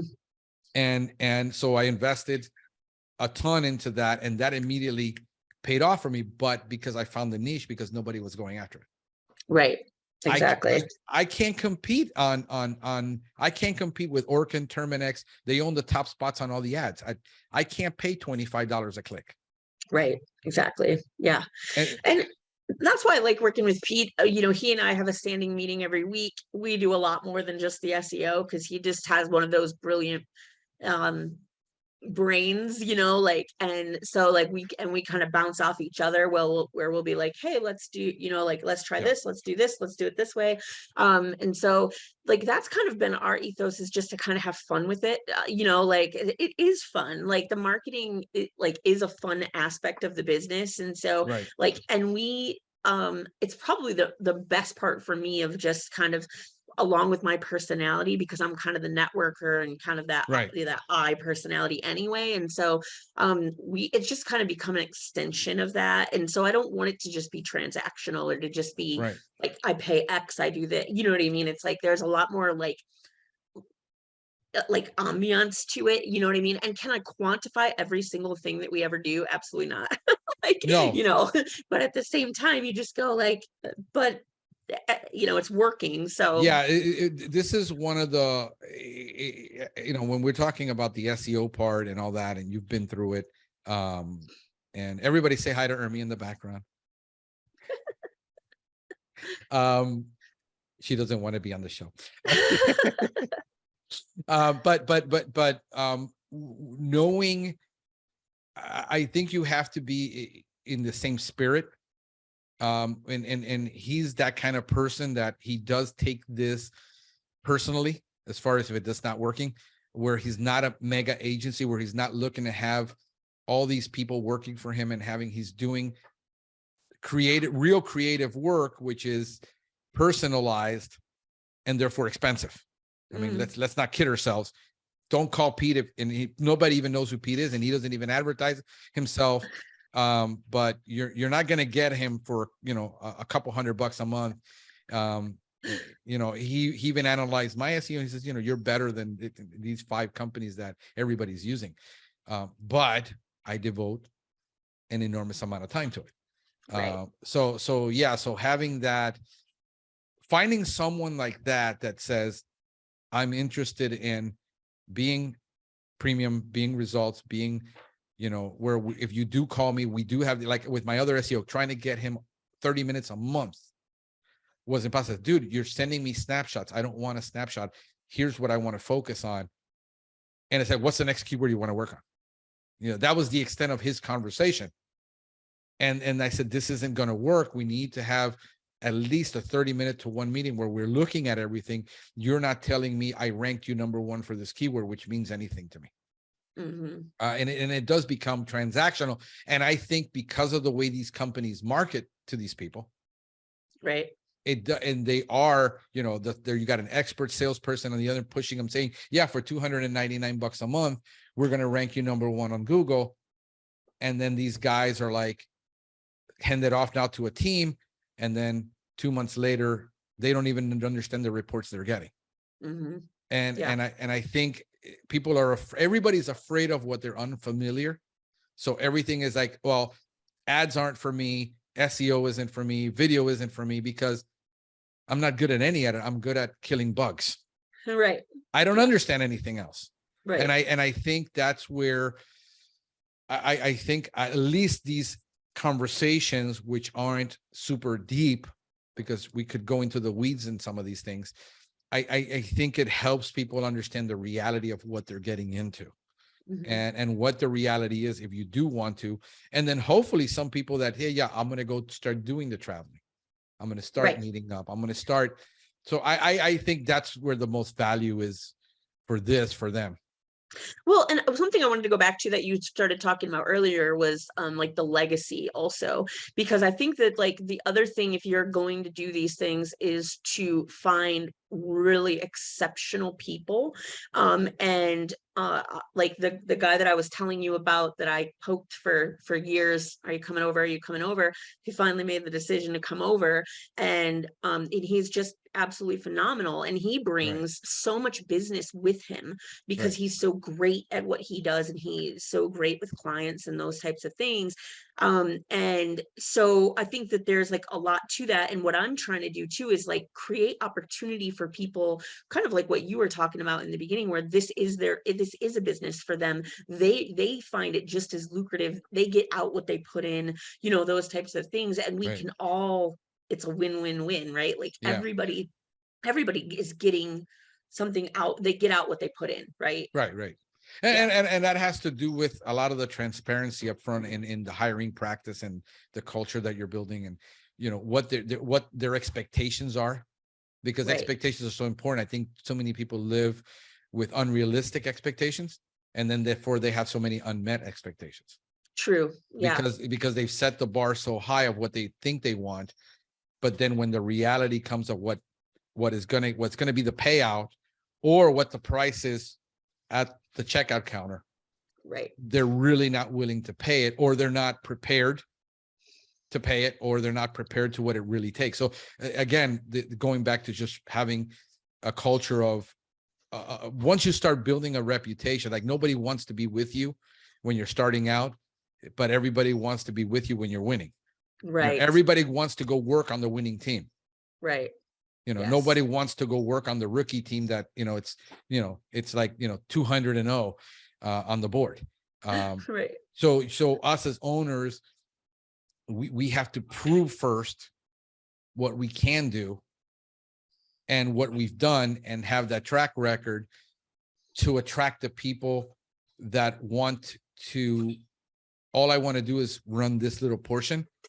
I don't want to be everything, and I don't want to own everything. And I just want the security. Mhm. You know, it's kind of like between husband and wife. You know, the woman craves the security, the affection, the love, and we crave the challenge and the killing. And I think that's just the way it is. We look at it in terms of relationships of what people want out of the relationship. Right. You know, Absolutely. if you Yeah. have she has an unrealistic expectation of me of closing doors and cabinets. And I don't know. I don't do it. I leave doors open all the time, but she still loves me, right, honey?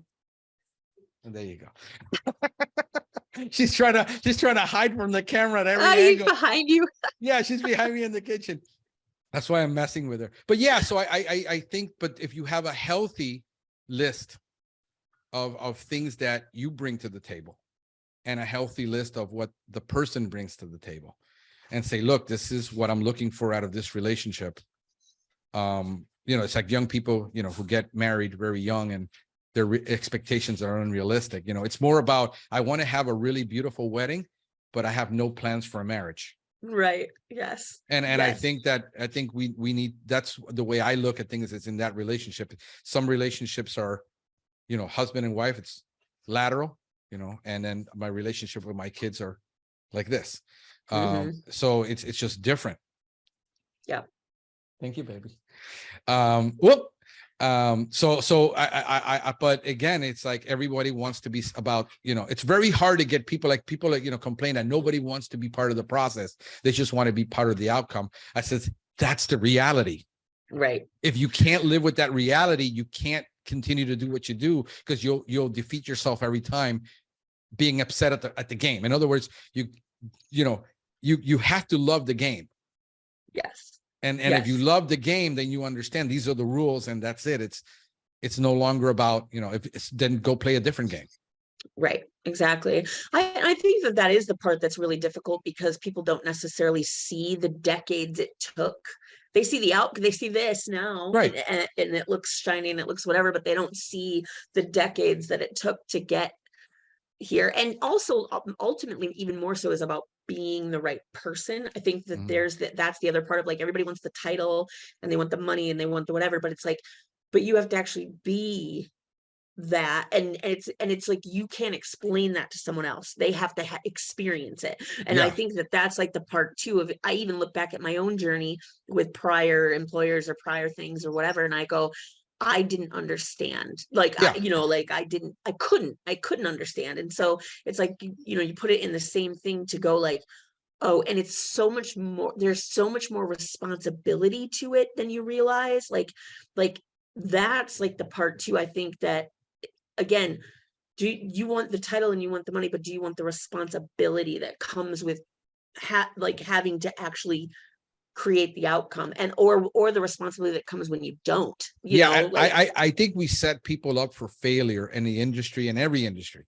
as managers, when we stick people into positions because somebody quit without them having the capability. But we just need it, like in service managers, you know, the next logical step is for you to go from a service technician to a service manager, because that's the next management spot, right? But how much of the industry actually spends time in developing their people with the management skills they're going to need to be able to take on that role? And they don't. They throw them in there and then complain that they can't keep up, that they're treading water. So in defense of all the service managers out there, that it's really not your fault 90% of the time, because you were never trained to be a manager. Exactly. Nobody ever took you aside and groomed you and says, hey, Frank, I want to start grooming you because I really would like, because I see a lot in you. And then we tend to put the person that doesn't have those capabilities in, and then they demoralize the team, thinking their job is to whip everybody over the head with a mallet, and then they abuse their position. So they're not trained to be leaders. They're not trained to be managers. We needed a warm body. You know, every time I got a promotion is because somebody quit or died. Or a development later in my career is because I actually would prove, but early on in my career, it was like that. But I was lucky. I say that with all humility, that I was lucky to have people who were leaders. These were Air Force people. They were managers. They saw the hustle in me, and they said, man, we really want to invest in this kid. Right. A lot of kids complain that nobody wants to invest in them, but they never see your hustle. You're the thing with gratitude, and I think I touched on this, and I've been on the same plan about we're grateful, and because we understand that we don't deserve anything. Yes, right. Yes. You know, when you get to a point in your life, you says, I don't deserve anything. What I deserve is this. But gratitude comes from a position of real humbleness, saying, I don't think I deserve anything. Right. And therefore, I'm grateful for everything. When you have an entitlement mentality, you cannot be grateful. Right. Because you're expecting it to be given to you. In other words, if I've been here for 6 months, I expect a promotion, but you have no hustle. And hustle is work ethic and doing what you're supposed to be doing and eager to take on more. And you're expecting people to say, you're expecting the manager, the owner of the company who's overseeing 15, 20 people to be so in tune with your needs. And when those needs aren't met, was it him that failed, or was it you that your expectations were unrealistic of your needs? And so they're like, oh, but I do my job and I show up every day. Yeah, but you come in at 9 and you clock out at 4. But that's what I'm supposed to do. And I think as new managers, in the way we have to deal with millennials now, and even, you know, Generation Z, is we have to become now so much more. When we didn't, Gen Xers, we were like very, you know, shallow, superficial. It was all about the hustle. I think as managers, we have to, thank you, baby. We have to now, emotional intelligence has to hit a new level for us. And we have to retrain ourselves to be more emotionally intelligent about, okay, that guy is showing up, but what if he's an introvert? Because he's an introvert and he doesn't speak up and he's not loud, he's therefore not as intelligent as everybody else, because we associate that with the hustle. Well, and the other thing about it too is, if you're going to be in management or leadership, I prefer, is your job is to develop others. So you might be an absolute rock star, you might be killing the game, but can you translate that to developing other people? Because that is the piece, right, that you go like, otherwise you're a great rock star, all-star, and I'm all for it, like you're a valuable member of the team, right? But that's different. That is different than someone who is in leadership and is responsible for developing others and for coaching them and not beating them over the head and you know, like not wanting to fire every single person that comes to the door, you know what I mean? And like that kind of like, so there's like, yes, this is awesome and this is really valuable.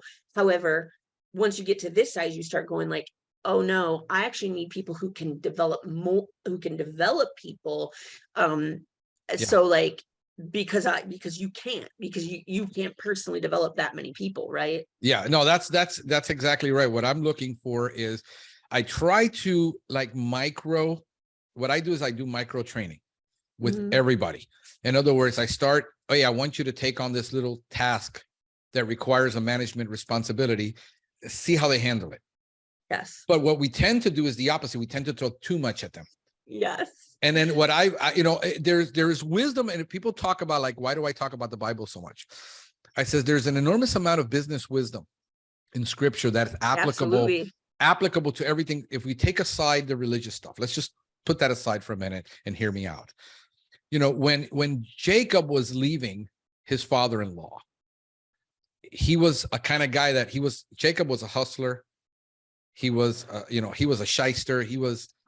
But when he was traveling with his family, there's a piece of scripture that says he had to slow down to allow everyone else to catch up. He was so far ahead walking that his whole family, and we're talking about, this is like, you know, traveling through the desert with camels and people. This wasn't like just 2-3 people.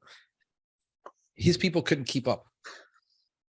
We tend to not want to slow down enough to let everyone catch up with us, because we tend to see it as, why can't everybody be as smart as me? Yes. And that's just showing that you're not that smart. You're right. Yes. So I had to learn to slow down the way I do things, and allow the people that I hired, which was the best I could get at that time, and then what I do is I trickle the responsibility in. So I start dropping like, okay, this week I'm going to teach you how to schedule. And I'm going to monitor your schedule. And it says, no, you're going to do it this way. You're going to do it like this. And little by little. So the way I train my people to be service managers really was what they are instead of technicians is I try to treat them like they're managers and then let them get to the point where they can manage that and not overwhelm them with trying to treat everybody the same. Right. So this guy is going to handle it faster than this guy. But that just comes from my nature as a trainer, understanding that everyone learns differently. And then when he learns audibly, I'll record classes for him. And when this guy learns from text, I focus on giving him more to read. Mm-hmm. Not everybody. So the idea that we want to treat all our children the same as in a household is not reality, because my son, as much as I love him, he is the laziest SOB in the world, and he's lazy. And I got to push him. And my daughter, she's a whip. And she's like, I want to help. Like she comes here now, I want to wash the car and I want to do this. So I give her the responsibility and then I give her the money. And he's like, but why does she make $20? And I said, because she does more than you. Mm-hmm. Because what you do takes 5 minutes to blow out the backyard. And I got to tell you to throw out the garbage. Right. So when somebody comes and says, why does this person get more? I says, well, look, this is what I expect from you. If you want more, open your mouth. Because I'll never come down on you for being expressive and vocal about how you feel, what you want in this. At least it lets me know where you're at. Mm-hmm. And it's like, even in the relationships with men and women, it's like, I wish my wife would just tell me what she would want. Mm-hmm. If she would just tell me what she wanted, I would do it. I was just having this conversation with someone the other day. That's so great. Okay. Yes. That's exactly it, right? Where you're like, who wants to be in a relationship with somebody they got to tell everything they want? Right? Because they can't read our minds. Well, yeah. I mean, there's a balance though, right? Where you go like, when you've been in a relationship for a while, like there's an intention and at least like an understanding, right? Like if I have to tell you, my husband's great at this, so this is not about him, but that's just an example. Like if I have to tell you, oh, you should bring me flowers or you should do this, it kind of takes away the right. Like, right. And so like, I find the same thing in business where you go like, if every single time I want you to do something, I got to go to you and say, can you do this? Can you do this? There's like a distinct difference in that versus someone who understands it intuitively and just does it. And those two things are paid very differently. Right? And this is where hiring comes in, and having a culture that says, I want to hire people with this EQ. Yes. And I want to hire this. This is where we're at now, where I can pick and choose who we want on the team, because it makes the team work together as a family. Yes, everybody's got their own opinion, their personalities and things like that. But at least when we come to the table, I always told people, I says, look, I don't come to the table to argue my point so that I can be right. I come to the table to argue the point so that we can get to the greater good, the deeper truth. So let's look at everything, and then ultimately the final decision is on me. And then I can't come back and say, well, I listened to you guys, it came out wrong, because that's still responsibility. A lot of people do that. Well, I listened to you guys and I did it your way and it came out wrong. Now we're going to go do it my way. I said, no, sometimes it works, sometimes it doesn't. 99% of the ideas I have are total crap. Yeah, mine too. Yeah. Yeah. But the thing is that I'm more vocal about my ideas, and therefore, oh, you didn't finish this, you didn't start this, you haven't done this, because again, I got to watch what I say and who I say it to. So now I have a select few people that I go, but that's the thing is, once I like, and what's the expectation? Like sometimes, and when you have, I guess you have both people that are intelligent to know how the other person, because that takes time. It takes a relationship to amalgamate, and then, oh, I understand. I can finish her sentence because I know what she's thinking. Yeah. I know what she's going to say about that. Right. So those are things, but it doesn't happen when you're a 2-3 person company, 4-person company. This takes, and again, it comes back to patience. Yeah. And a lot of the times as owners, we want people to pat us on the back for that which we set out to do, that we wanted to do, and expect them to recognize it. Like, he started this company, he's so awesome, and we should just recognize him for being awesome. And I said, the reality is they don't know what I went through. No. And I'm never going to get them to appreciate that. And this is not the reason. If I'm doing it for that reason, I'm going to be always miserable and unhappy. And this is where it comes to expectations and reality. A lot of it is just up here. And I don't build a business to get people to appreciate me. I'm doing it because this is what I get turned on about and what motivates me. And I do it for me, for real selfish reasons. I don't expect them to understand. It's like expecting your kids when they're 9 to understand the sacrifices you made for them. Right. And then they're 20 and something, and then they really don't appreciate it until they're married. And they said, now I understand what my mom went through. And don't you think we all go through that? I mean, I can say that I have. Like, there was a time where I felt that way, right? Like, why doesn't anyone appreciate my sacrifice? You know what I mean? Like, and now through a little bit more pain and maturity, I realize that's unrealistic to expect. You know what I mean? Like, nobody even knows. Like, so like, and I think that, yes, I love what you're saying, because I've recognized that too. Like, any validation that I need is internal validation, you know, like anything that I'm doing has got to be for me, because anything else, it just falls short, you know, like it just falls short. So, and I think that that's like the great thing when you can be at that point too, of like, I think it's such a great thing. And I think this is why we do this in the first place, is so that we can work for ourselves and make our own decisions. And like, I think that's the part where you go like, oh no, I get to make these decisions and I get to live with the outcome. And that was why we did this whole thing in the first place. And that's what we get out of this. And that's a difference though, between the entrepreneurial mentality and the reluctant entrepreneur. With a lot of people, in other words, they reach their cap, they're frustrated. They're like, hey, I'm not going to make it any higher because I'm just a tech. I don't want to manage people. Right. I don't have the chops to be the corporate guy, because that requires, you know, for you to eat a lot of, you know, manure, and most people don't. So they're technical people, and they're like, okay, I'm at $35 an hour. I'm maxed out. The only option for me is to start up, or I got fired, or I had it enough with these crappy companies, and I'm going to start up. That's literally how 99% of people start up. I was always looking for an opportunity to start up again. And I wanted to be a business owner since I was 14, 15. I never wanted, I was always dissatisfied working everywhere, because as a manager, the moment I turned around that store, I was totally disengaged and disinterested. It was only turning around the store that mattered to me. It was that was what I was good at, you know, taking a business that was failing and turn it around and be a good manager, turn the people around. And then after that, what next? Because you can only increase revenue so much, because it's determined on what the company does for marketing. You can't do anymore. So it's about how good you are with your people. And then I would be totally disinterested. Yeah. Once I achieved it, I'm done. So when I became a business owner again, I had a ton of failure that came from other business failures, ton of experience in the market, tons of experience doing things. And I do this more, for me, it's more about the freedom. And that's why I rather probably hire a CEO later on and let me just work on the people development and the relationships, and get somebody to do the or at least get an operations manager to just handle operations, because I really want to focus on the next step. And it all involves people and not the technical financial. I mean, I know accounting, you know, I understand it. I hate doing my bookkeeping. But I do it, you know, it's done, you know.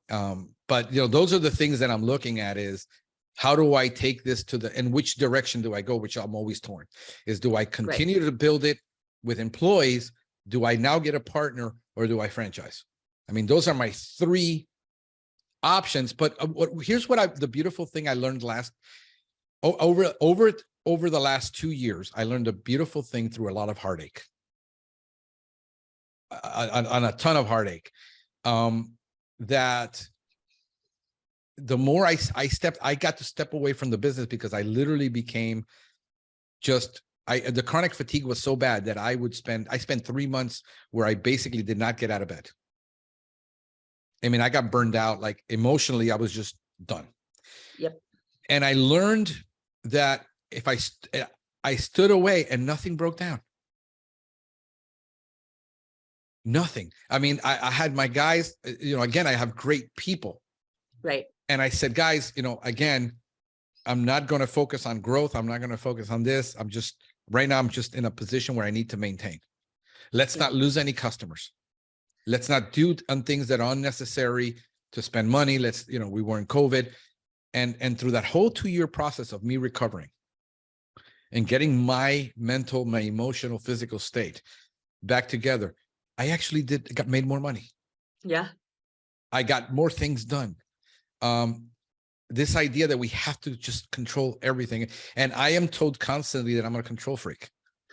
My daughter tells me I'm a control freak. My girlfriend. Now, this is a woman who is, as far as up there in brains, like I keep, her intelligence is going to be questioned by her relationship with me because she's up there. I mean, like, she's a senior financial analyst. She's like really heady and bright and, beautiful. And yet she's the kindest, warmest, like it makes no sense that the two are together in the same body.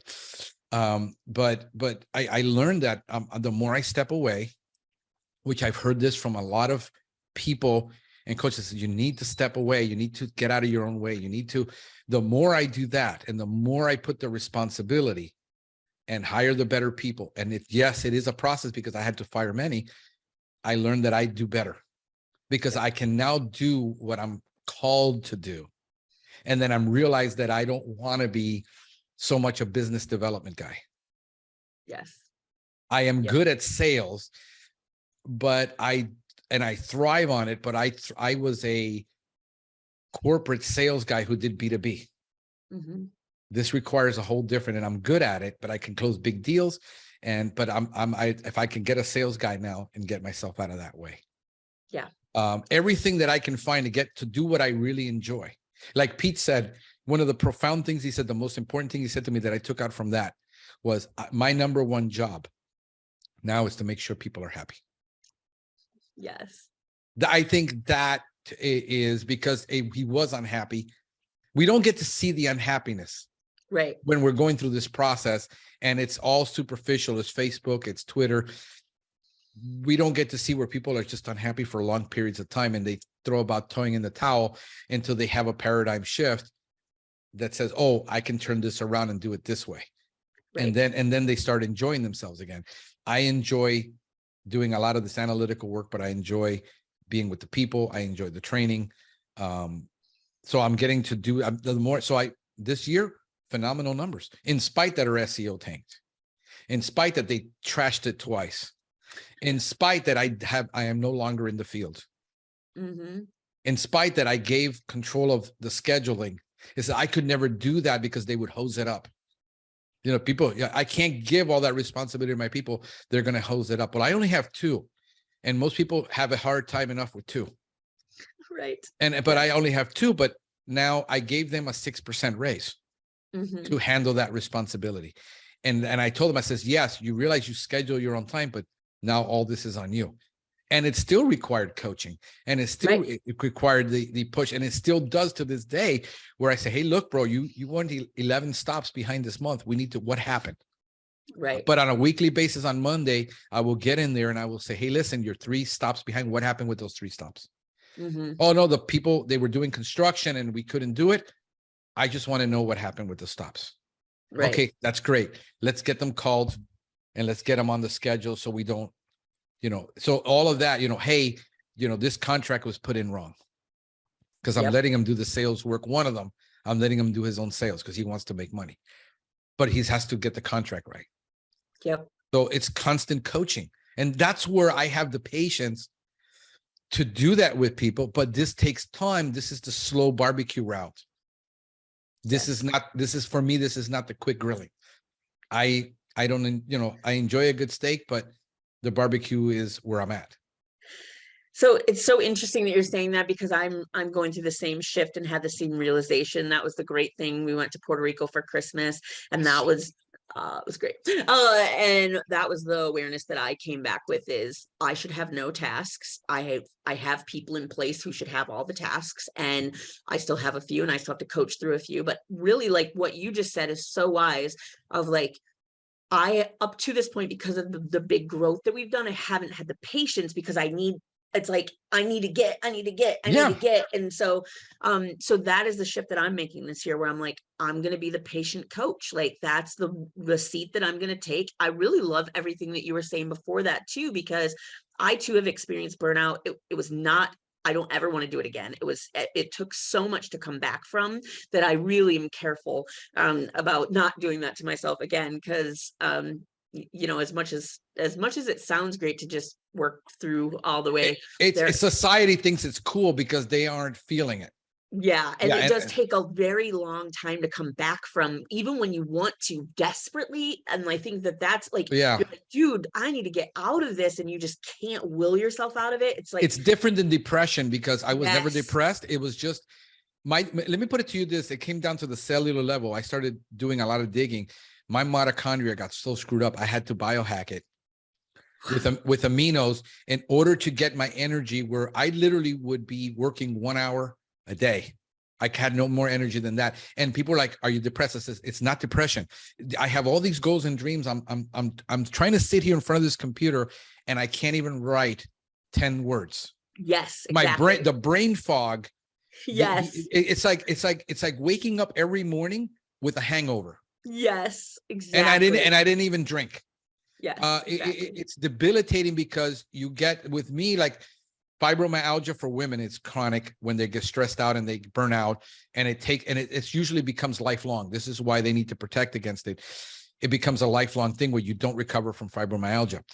My thing is that my muscles get so tense because I'm not the screaming at everybody type, which I probably should, because it's nicer that way. I just blow up and then I'm over it. I don't do that. I internalize it, and then my muscles get so tight that it literally affected my nerves. My nerves, I was having neuropathy, where they thought I was having a nerve problem. Like last night, this knee goes out. My girlfriend just massaged me right here on the side of my thigh, and I screamed. And that muscle gets so tight that my knee literally locks up. I had foot drop. Let me put it this way, how bad it was. I had foot drop. I had plantar fasciitis. It's like walking on glass every day. My calves were so tight that if I would stretch them, I would cry. I had sciatica, because all my muscles, my massage therapist said, "I don't know what you do, bro, but I've never massaged anybody that their muscles are so tight." And that's literally what happened. The stress and internalizing everything took a toll on me, where my body literally said, I know I went to chronic fatigue. Before I went to chronic fatigue, I had adrenal fatigue. Yep. And I learned to deal with my adrenal fatigues and replenish my adrenals. And that's not even a scientifically accepted diagnosis. Mayo Clinic still does not accept chronic fatigue and adrenal fatigue as a real diagnosis, because it doesn't come out on any test. These are things that don't come on standardized tests. Yeah. So I had adrenal fatigue for years. And then finally my body, literally the burnout is when your body says, I either stop you from killing yourself, or I stop you because you're going to just die. You're going to shut down your organs. And my body literally shut down on me. This is why for a while you didn't hear from me, where you only saw Van Tassel. Those things, I was just, and everybody's like, "Oh, it's fun to have somebody else do your podcast for you." It's fun to say things like that, but you don't understand why people are going through that. Right. Some people, have dealt with, thoughts of suicide. I never have. Right. I was never depressed. It was literally, I had no energy. My guy that does all my publishing, Eric, he's going through it now, because he was in an 18-year job where he was let go really badly after devoting himself. And I worked with him side by side, so I know he was. And then having to start all over again and not knowing what's going to happen. Then COVID came, all the rent increases came. It's like literally we're raising his rent every 3 months, like $300. So he's like, and then he burned out and he crashed, and then his brother got sick. So it's a real thing. And we don't talk about it because we're supposed to be tough, and we're supposed to be, because it's going to be seen as a weakness. And I had people tell me, "What are your employees going to think if they find out that you're like this?" I said, well, There's plenty of guys who are dealing with schizophrenia, and they're dealing with all these mental diseases, and how are people they're going to want to work with you? I'd rather somebody know that I'm human. And if your expectations of me in life is that high, I don't want you around me because I'm going to let you down every time. Right. I just rather you see me as a real person that struggles with all these issues. But that was huge. And then I learned, through that, so I don't have to be involved in anything. And that was actually, it was eye-opening, but at the same time, it was refreshing. And it was so relieving that pressure is off of me, that I don't have to keep control of everything. And if I take my finger off one thing, everything falls apart. And do you feel, so like I've had this awareness in the last couple of weeks, even, that I feel like the I don't know what other word to call it, but like the scarcity or the striving or the being on the wheel pushed me and got us where we are. And I have this irrational fear that comes in that says, if I'm not doing that, and if that's not there, then I'm going to lose all of this, or we're not going to grow as fast, or we're not going to whatever, because that was a value, like that drive and that thing was a value to get us where we are. And so it's like an interesting thing that I almost have to like work through that framework of my own brain to go, you don't have to do that anymore. Like that's like it, like you're still going to do what you need to do without that fear driving you, right? Yeah, I think if you have to slow down enough, I mean, if you get a 25% increase, that's still better than the average business. Good, And it's better than the average business. The average business is growing at 6 to 19% if they're lucky. Right. So if you're still growing at 25% and you can slow down enough to sharpen your people, right. Is it more important to have cohesiveness and sharpness of your people and slow it down? And because what we have to, we self-identify with what validates us. What validated me from everybody was this. Mm-hmm. If we slow down, that I'm going to be perceived like I am now coasting. Yes. Right. So it's more about the perception than the reality of if and this is where I'm having conversations with other people about being transparent with your team.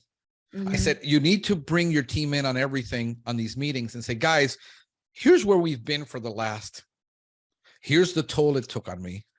Here is everything we've done, and be vulnerable and transparent and say, but here's what I would like to accomplish in the next year.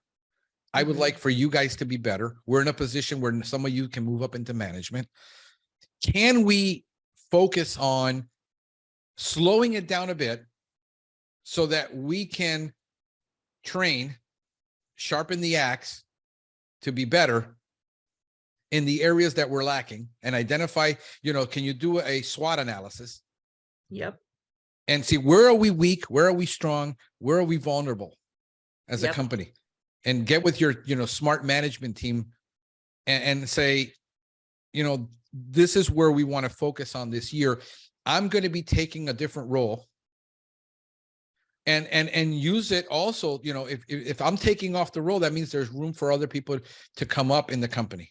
Yeah, absolutely. And my job is to get myself out of the way so that there has to be a succession plan if something happens to me. Because what if I die tomorrow? I mean, life is not guaranteed.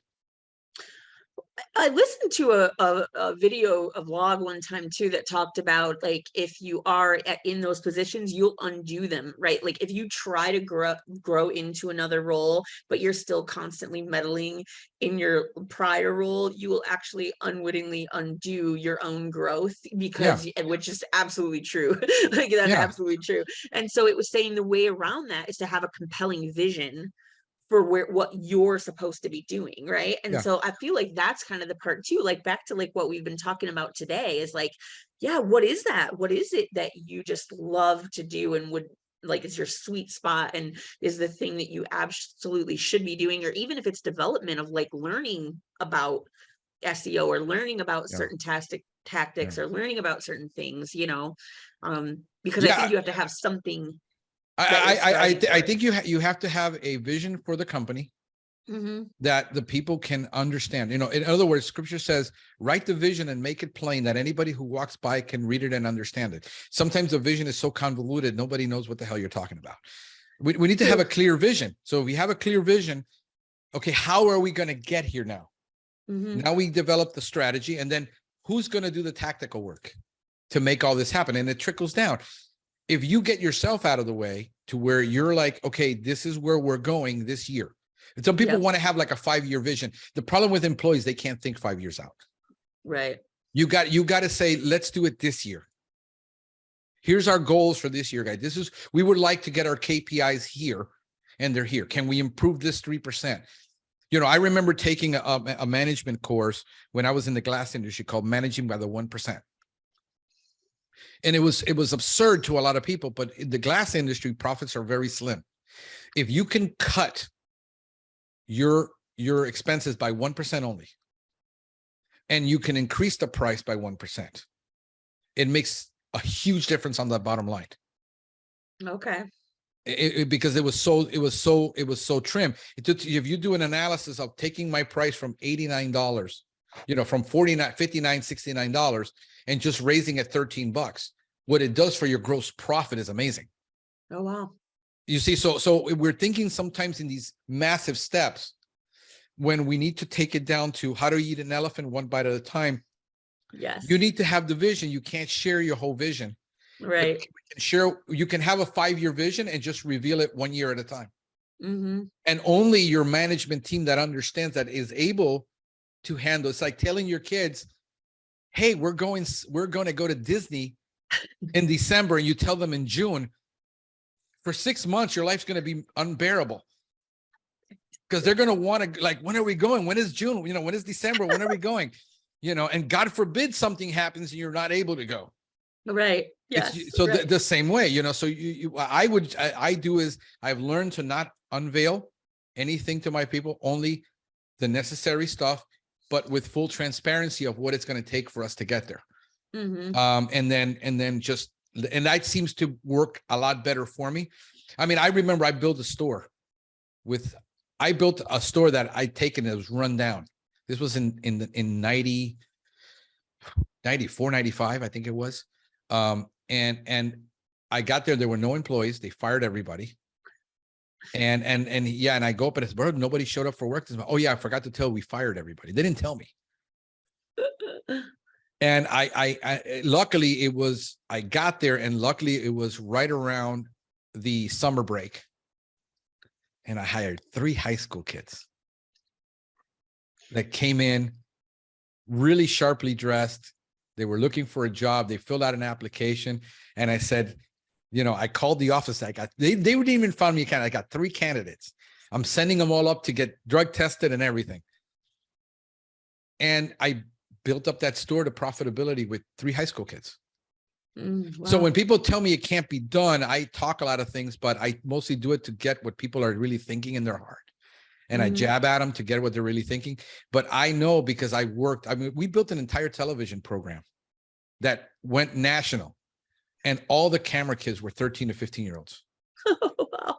So that's the patience of being able to do this and understanding when I work with the kids, I can't transfer vision. I can't transfer the experience. I have to be enormously patient and just trickle it and say, okay, here's the next step. Here's the next step. But at least your people know where you want to go in the vision.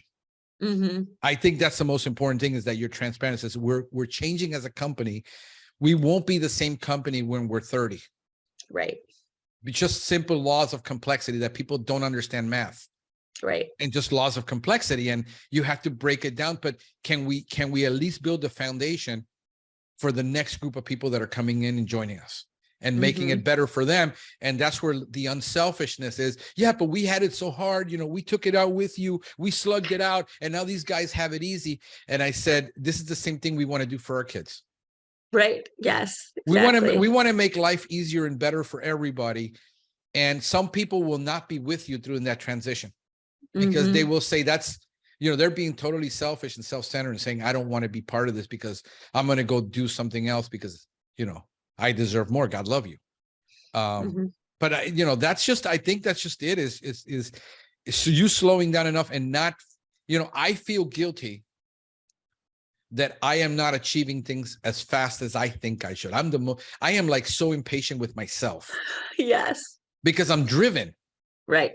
I'm like a goat, and I'm driven. Like, and I understood the difference between a pastor and being a pastor and being a cowboy. Yes. That sheep have to be led and cattle is rounded up.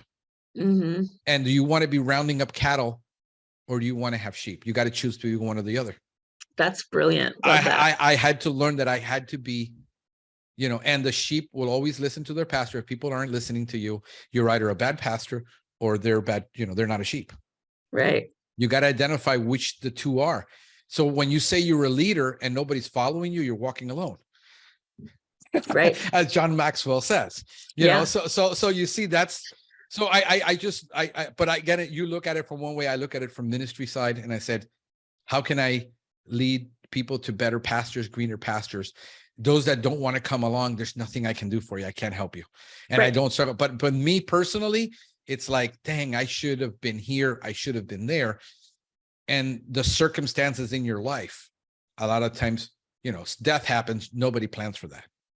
Well, and sometimes I think you have to, like, I have to do a lot of forgiveness, like to myself, like first and foremost, like, because a lot of those things, like, yes, I do take it hard when it doesn't work out, or when someone decides something different, but who's to say that that their path is not destined for something else, Yeah. And so, but the forgiveness factor of it, like where I go, I go through those too and go like, I wish I would have, maybe I should have, maybe, and I just, sometimes I have to just stop and say, I forgive myself. Like I forgive you for maybe whatever the outcome would have been. And ultimately what I know, and I was sharing this with a friend, is like, I know that today, nothing that I do is intentional or malicious towards others. Right. And so it's like, if you take something wrong, if I mishandled you, if something happened, it was definitely not my intention. I'm not going to say it doesn't happen. I'm not going to say, like, I'm not perfect, but I can honestly say that nothing I do is malicious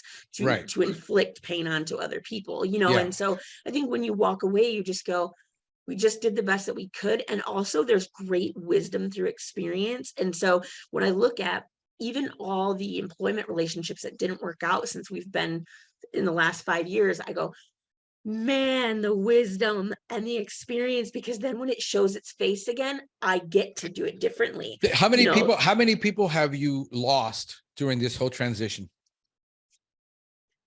Probably like 6 or 8 in the 5 years. Yeah, I've done to about 12. Okay. And understand what I tell people is, how many roach jobs does it take for you to become proficient at doing a roach job?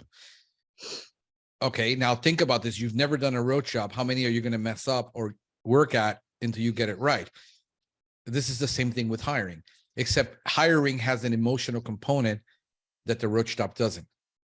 Yes. Because people are involved, people's lives, at the end of the day, that's somebody's dad, that's somebody's husband, that he has to go home and explain why he lost his job. Right. So all of these emotions play, but think about it. How are you going to get good at something unless you're bad at it first? Right. But we can't dissociate. Most of us are not narcissistic, where we don't care about other people's emotions. We care heavily to our detriment. But at the end of the day, when we go through that process, I said, okay, I did the best job that I could with the information that I had and the experience I had. I will forgive myself for this, and then I will do it better next time. What we don't want to fall into the trap is, I don't want to go through that experience again, therefore I won't do it. And then and then I revert back. Right. Because it is a growing pain.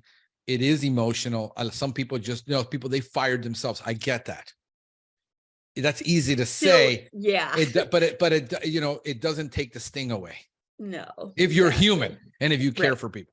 So at the end of the day, that to me is, like, I would like to get to the point where I do what Pete does, where it goes to 3 people. Well, guess what happens if that person decides it's going to take another job in the middle of that long process? So be it. You got it. You can't, like, everybody talks about, the lost opportunity cost. We can justify anything with a mathematical business formula. Mm-hmm. But okay, so do you believe in fate? Do you believe that God says, you know, I know the plans that I have for you to bless you and not hurt you. Right. You know, do we embrace that? And do we really, because a lot of people say they believe things, but how are you walking? That determines that. If you're anxious and upset about it, then you must not believe it, because otherwise be anxious for nothing. You know, one of my biggest things that I suffer and riddled with anxiety at the things I'm not doing. Not what's happening. You know, I've learned a long time ago, I learned this strategy, which seems weird, but it's a good strategy for me, is that I learned to have funerals. Okay, explain. I something has died, a relationship didn't work out, and it's really emotional. A lot of the time we don't mourn the loss. We just keep burying it. And what I learned to do is to have a funeral. I literally sit there and I visualize that situation going into a casket and having a funeral and going into the ground, and it's dead and there's nothing I can do about it. Wow, I love that. And that because I have to deal with the emotional part of something that died. Yeah. Okay. Whether and things die all the time. Nothing lives forever. And the problem is a lot of people just take it as a personal defeat or an insult, that, and they hold grudges, or they hold, you know, it's either or. You either are unforgiving towards somebody else, right, or you're forgiving. And scripture says, to me, that's one of the my key verses in my life is, if you do not forgive, nor will your heavenly Father forgive you. Right. So if you're expecting forgiveness from other people and you're not able to forgive others, then it says it gets worse, because it says you will be sent over to the torturers, and that torments you because the other person has moved on. Right. In the marriage, they've moved on in the business, they moved on to a better job, and you're still holding on to that, and you don't let it go. And you have to get to the point where you literally sit there and have a process of not burying it and just, you know, just keeping it because it surfaces itself. It surfaces then in your next decision going, I remember the time I did that and I don't want to do that again because that was painful.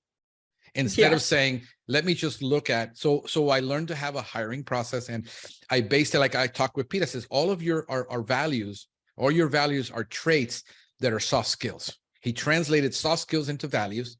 And therefore, this is the fruit he looks for when he's hiring. Yes. You know, and what fruit are you looking for? Because a bad tree cannot bear good fruit.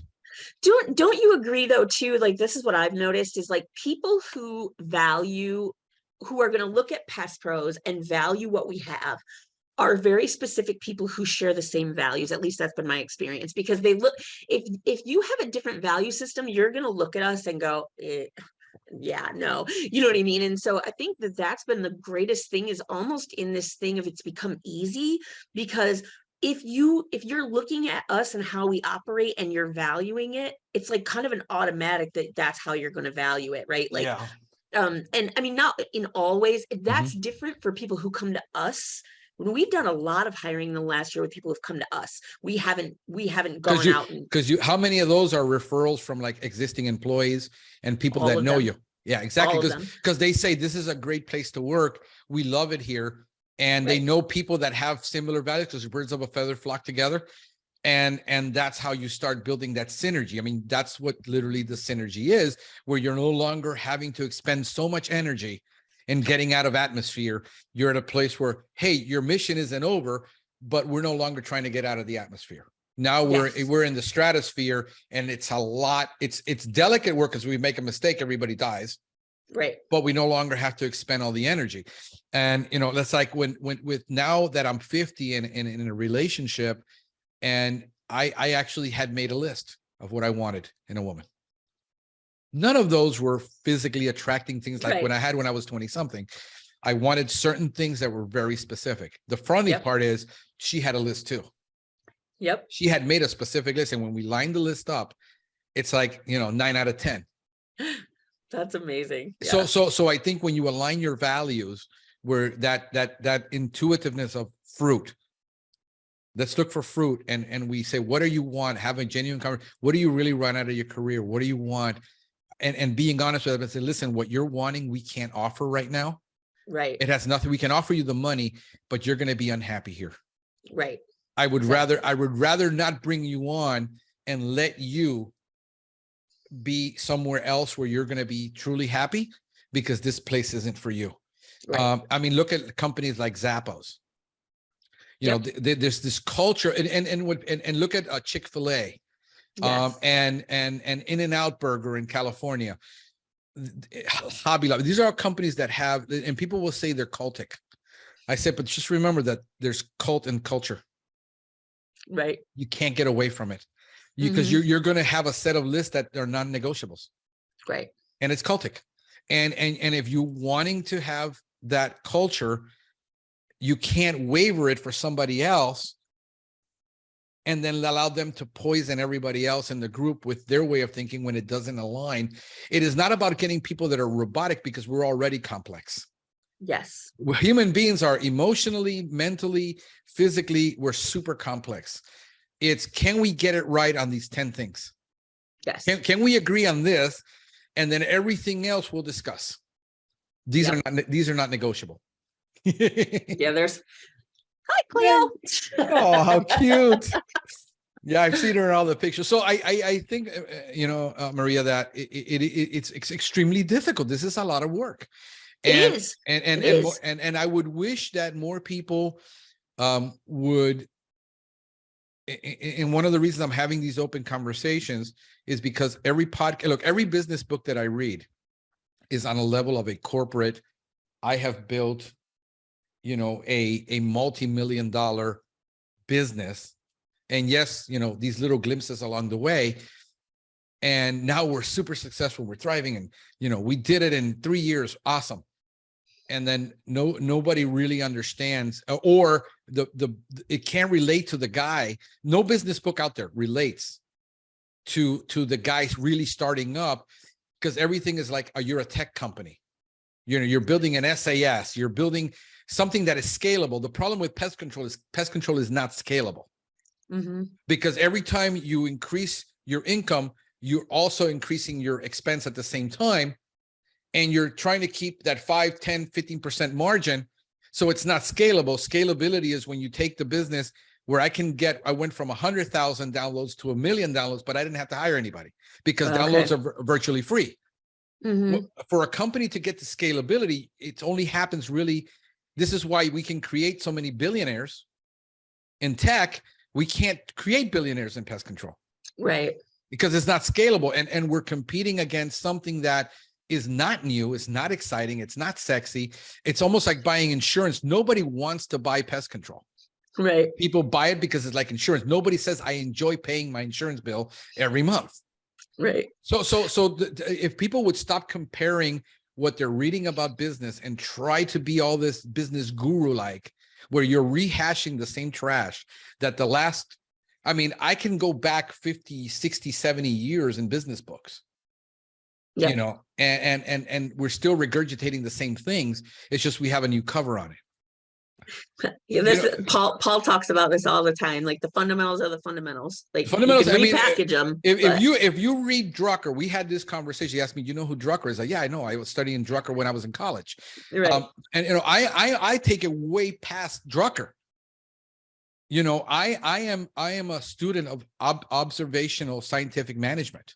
And you can take that back to like 100 years.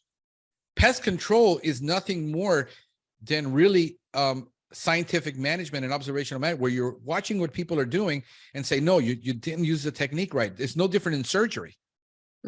It's about learning the technique and learning how to do things. And we take it back to principles.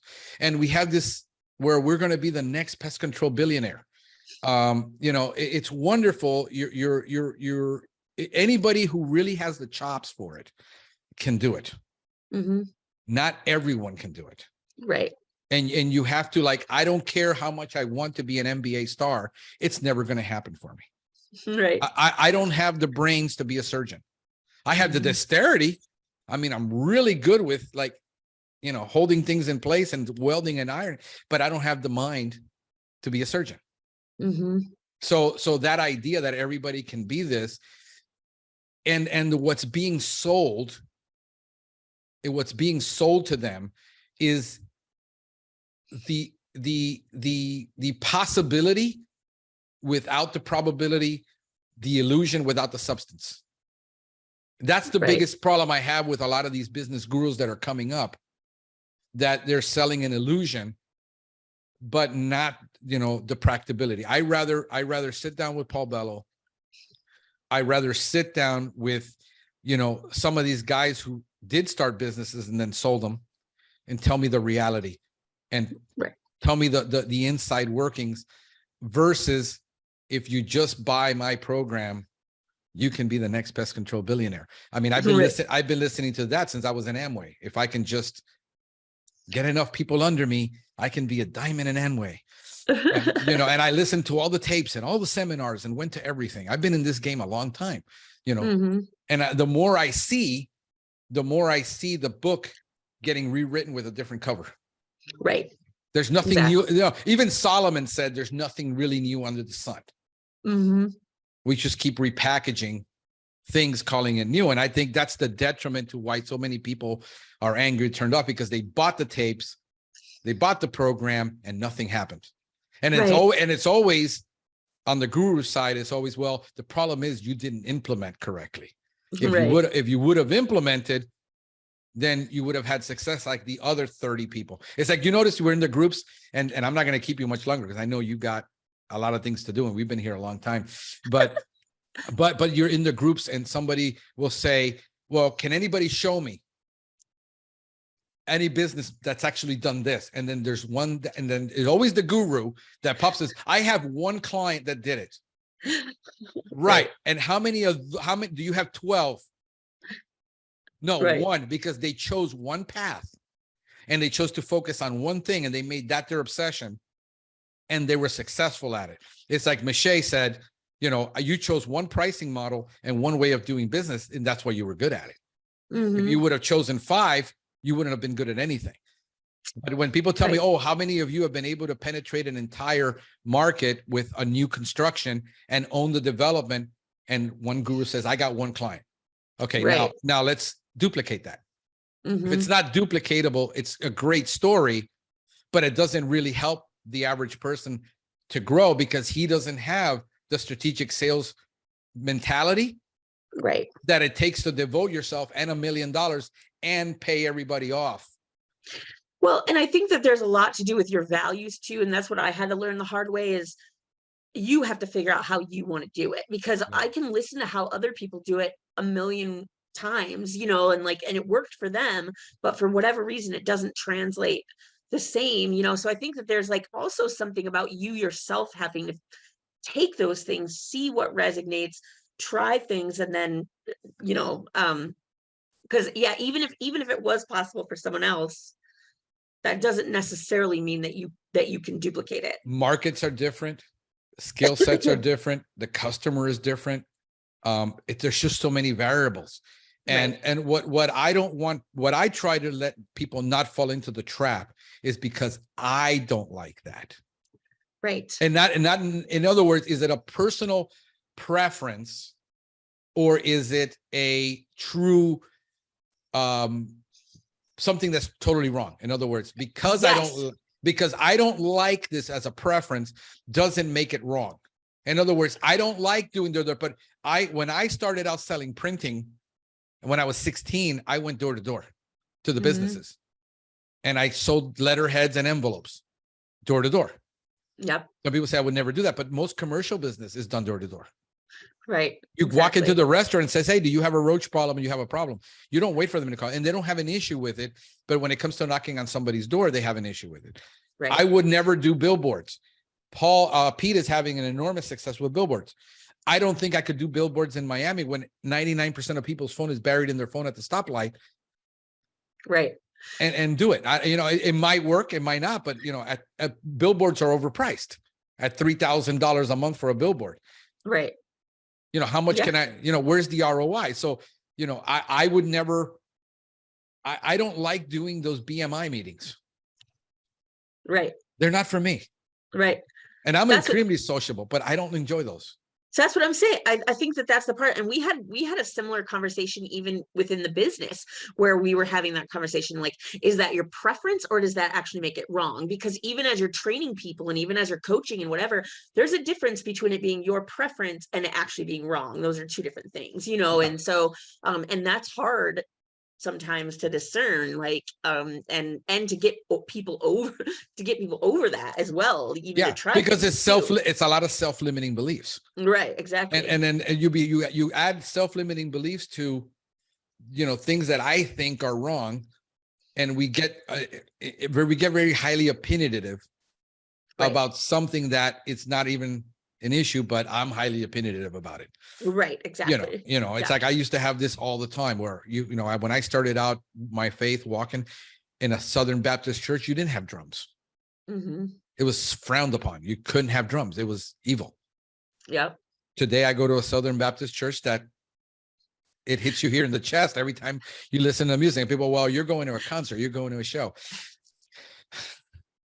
Yeah. I mean, am I judging it? No, certain things I've learned that I don't judge. And a lot of people become very judgmental. My daughter, oh my God, she's highly judgmental. I mean, she is like me on steroids. So I have to constantly deal with that with her. It's like, okay, is it wrong or is it wrong for you? Right, exactly. And I have to help her discern because she becomes highly opinionated and highly judgmental about a lot of things. She's super headstrong, and then she's impulsive on top of that. So she just runs and does it, not thinking, which is a great quality too. Yeah, it is, but it's a lot. Great. It's a lot like me. I'm very impulsive. Yeah. I'm slowing down as I get older, and I realize that I need to, as I get older, I have to use my head more than my arms and my body because it's decaying. I mean, it's just a fact of life. And I like right now, I gained 18 pounds. So I'm at 178 right now. Like you say, like, that's not a lot, but I got a gut. To me, it's uncomfortable. I want to stay around that 160. So I got about 18 pounds to lose because I've not worked out for so long. When I started 2 years ago, I was working out every day. Yep. But with the chronic fatigue, if I work out, then I have to take it off the next day. Okay. Yep. So I have to pace myself to say I'm going to walk and a little light exercise, and I can't do weights, and I can't, if I if I go out in the field and work and I throw on 5-6 backpacks in a day, I have to take off the next day. Okay. Yeah. I got to sleep in. So I have to learn to deal with myself, and everybody's got to learn to deal with my pace. My kids, he's 8 years old. He wants to wrestle. He wants to run. And I'm like, no, shut up. I want to listen to this podcast, Right. So I think there's a lot of things that people need to know, hey, these people that we're hanging around with are real, they're legitimate. They're caring. They're running real businesses. They're not in the illusion game. And know that there's help for you if you want it, that you should look out for these people, and not get into the hype and start buying all these programs because part of you is lazy and the other part just wants instant success. There's no such thing as instant success. Anything I've ever eaten that was instant tasted like crap. So instant oatmeal, there's no free ride. There's no instant, there's a price at the counter. But if you overcome certain things, you can, like, if you want to be a 6-man company and make $800,000 a year, and that builds your lifestyle, then that's great for you. Just understand that the people that work for you want to have to be there until you bury them. Because if not, you're going to have a higher turnover. So there's always the pros and the cons. Let's help get somebody weigh them in the multitude of counselors. There's wisdom. Yeah. Get good counselors around you that can help you. And I mean, you'll have the success you're going to have. Don't measure it against anybody else's. It's like people, oh, this guy made $1 million. I want to make $1 million. You're measuring that with the wrong stick.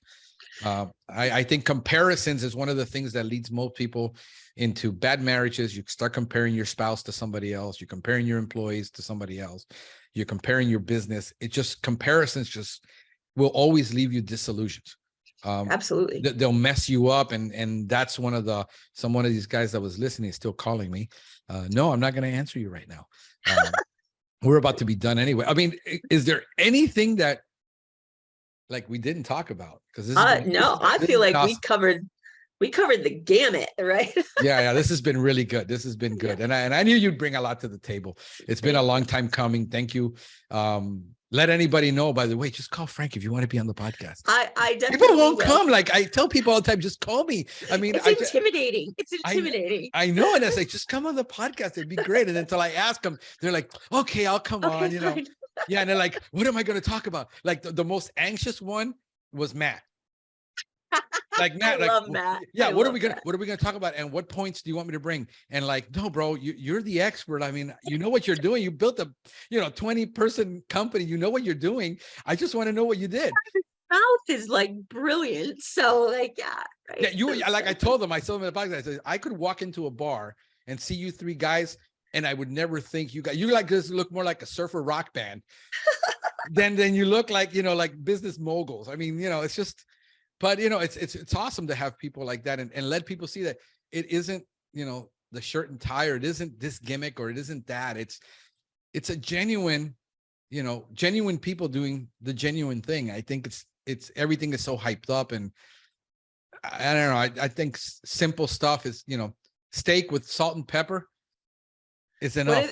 They say if it's not simple, it's not spiritual. If it's not spiritual, it's not practical, right? Yeah. And that's like the one where you just go like, we keep it simple. I'm going to be very excited to see you at Purdue. I'm going to do everything I can. I'm working it out right now to see if because I just went on this trip and came back, and that's going to be like 6 days from now. I got to make a lot of plans if I'm going to go. So there's going to be so many amazing people there. Like Tony and I were saying, we have like quite a few different conferences coming up over the next month, like 3 or 4. And I was like, we're about to like spend real time with our people. I'm so excited. I am, because and for me, like Purdue is more up my alley than I don't get anything out of Expo. Like I've been to 6 of them. Mm-hmm. I don't get anything out of the training. I don't get anything out of that. Only about the relationship if we meet with people there, really, that's what it's about. But Purdue, when they do the IPM conference, and it's more on the technical, it's a little bit more heady, I think, and more upscale. Yes. So that's one of the reasons I'm excited. I've always wanted to go, and I'm going to be back in the Midwest. I'm going to be back in Indiana. I remember doing door-to-door sales in Indiana. In Indianapolis, when I used to sell back in the late 90s, I used to sell, before we had digital cameras, we were selling packages of pictures that people would buy the packages. They would send a roll in of film or the negatives, and then they would get back the enlargements and all this. And it was on a monthly subscription. Like you buy a package for the year and you get so many throughout the whole year. This is before digital printing. And this was done door to door. Wow. So people would say like, why are you crazy about door to door? It's because I've done it. It's not, if you're honest and you have integrity, it can be done well. Things can be done well. So I think we're going to keep talking for another hour, and you probably have lunch and people looking at you like, when is this guy going to shut up? And Maria doesn't shut up. And I had a Chad Moretti, one of my biggest competitors. He says, man, 3 hours, poor Maria. I love Chad. Yeah. So we got to hook up. We've been talking about hooking up and going and doing. We've been talking about doing. It's just like, man, to get out and with the family and everything, and just like I feel like sometimes I'm taking away from my family to do stuff like that. I know. Yeah. So just take them along. That's what I do with mine. I just make them come. Yeah. My girlfriend, she hates roaches and rodent discussion. She's just like cringes, and I'm like. But she knows business, so I'm gonna start bringing her along maybe, and because she likes cigars, and the guys like cigars. Bring her to Paul Bello, because that's more business conversation rather than pest control. Yeah, I want to go in March too to the one in Nashville. I think Nashville. Nashville. Yeah. Harry Bryan is going to be there. Okay. I just got. I'm letting the cat out of the bag. For those of you who aren't thinking about going to that conference, Harry is going to be barbecuing for everybody. Okay. So now I'm even more excited. I'm always excited to go. He just let me in on that when we were talking over the weekend. So it's going to be, and we talked. He's going to be teaching small flies, which a lot of people have struggled with. So that's going to be awesome to have Harry talking about small fry. I mess with Harry because it's like we need to talk about all the important bees: beer, vermin, babes, borates, and bugs. So we talk about that. We got everything covered, man. Oh, and So barbecue. fun. Yeah. Yes. And barbecue. All right. Well, thank you so much. Well, this has been super fun. It did not feel like it was a long time at all. And I always enjoy talking to you. So Thank you so much. Have a blessed one. Take care. All right, thanks.